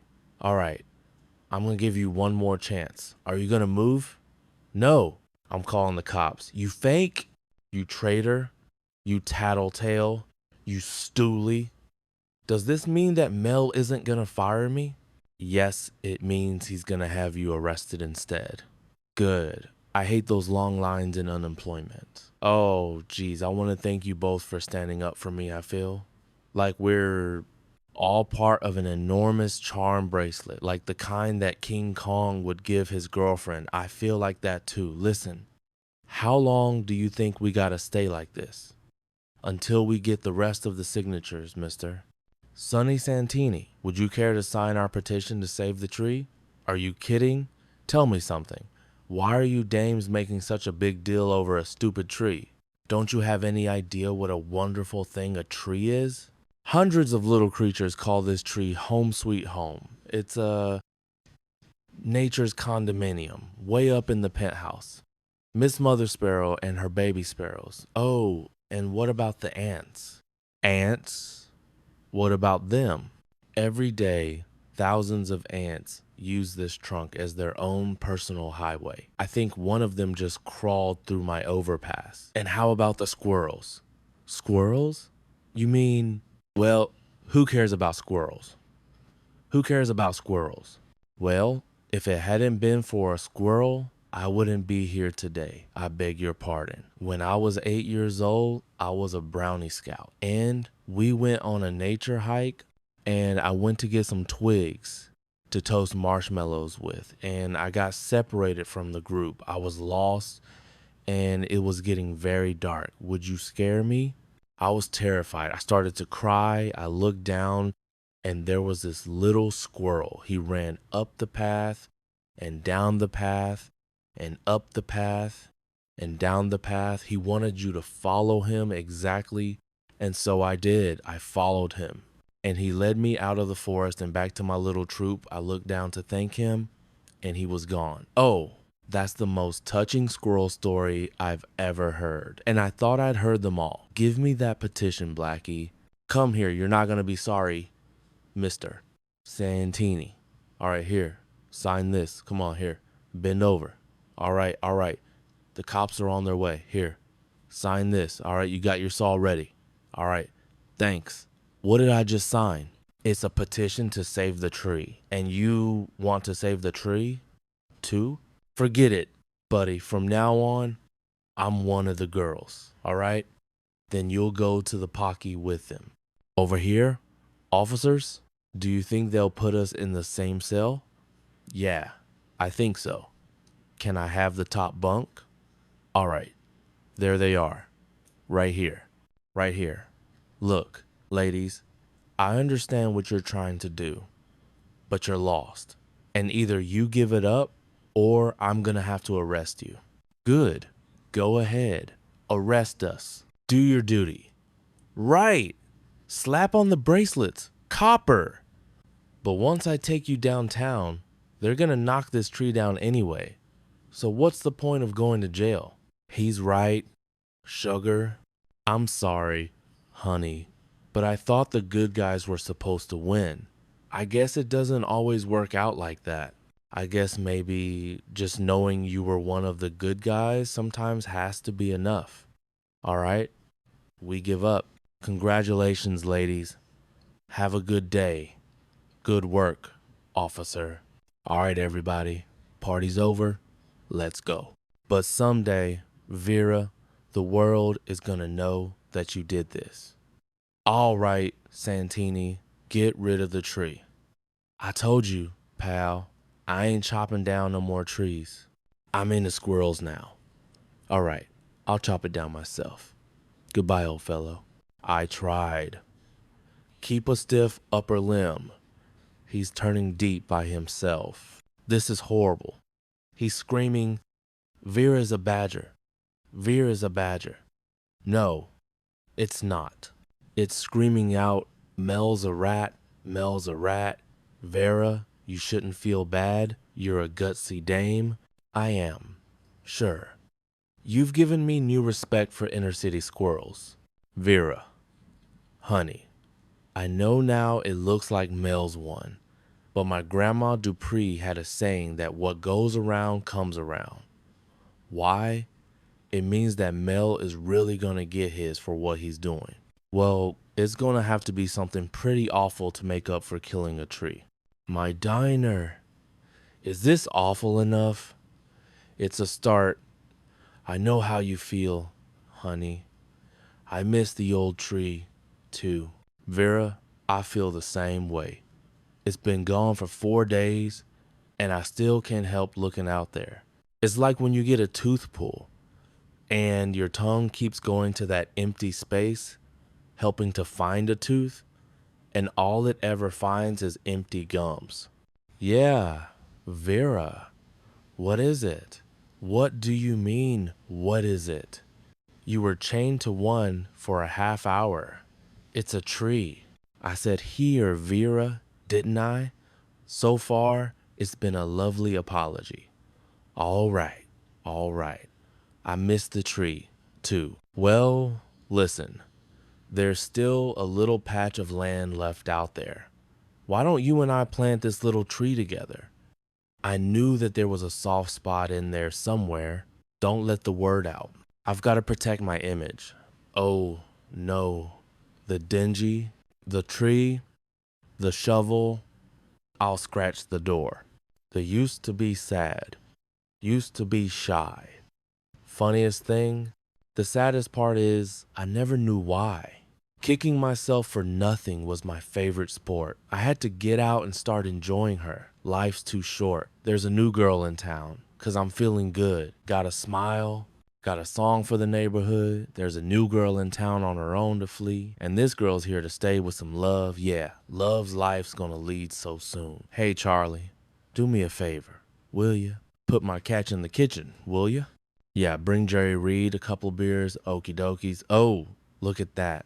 Those girls left a mess for me. Oh, I don't know what happened to these girls. Cops, saucers, dishes, all over the place. Now, would you calm down? Hey, the last time Jerry Reed was here, this place was a mess. This time I'm going to a present. Well, if you want to impress him, why don't you take him to another restaurant? Well, here it is, boys. Welcome back to Mel's Diner. Never mind the welcome. Where's the free beer? Hey, how about getting Jerry a beer? Coming up, want some heat? Mel, I am starving. When I fish like I fished today and I catch something like this, I can eat a horse. You come to the right place. You can start, Charlie. I'll take care of this baby. Mel, well, let me show you something. This is a 10-pound base. You see, and it's my first one. Look at that. You will be careful, won't you, brother? A 10-pound big mouth bass? It's got to be some kind of a record for around here. Yeah, I'll be careful. I'll be careful, Mel.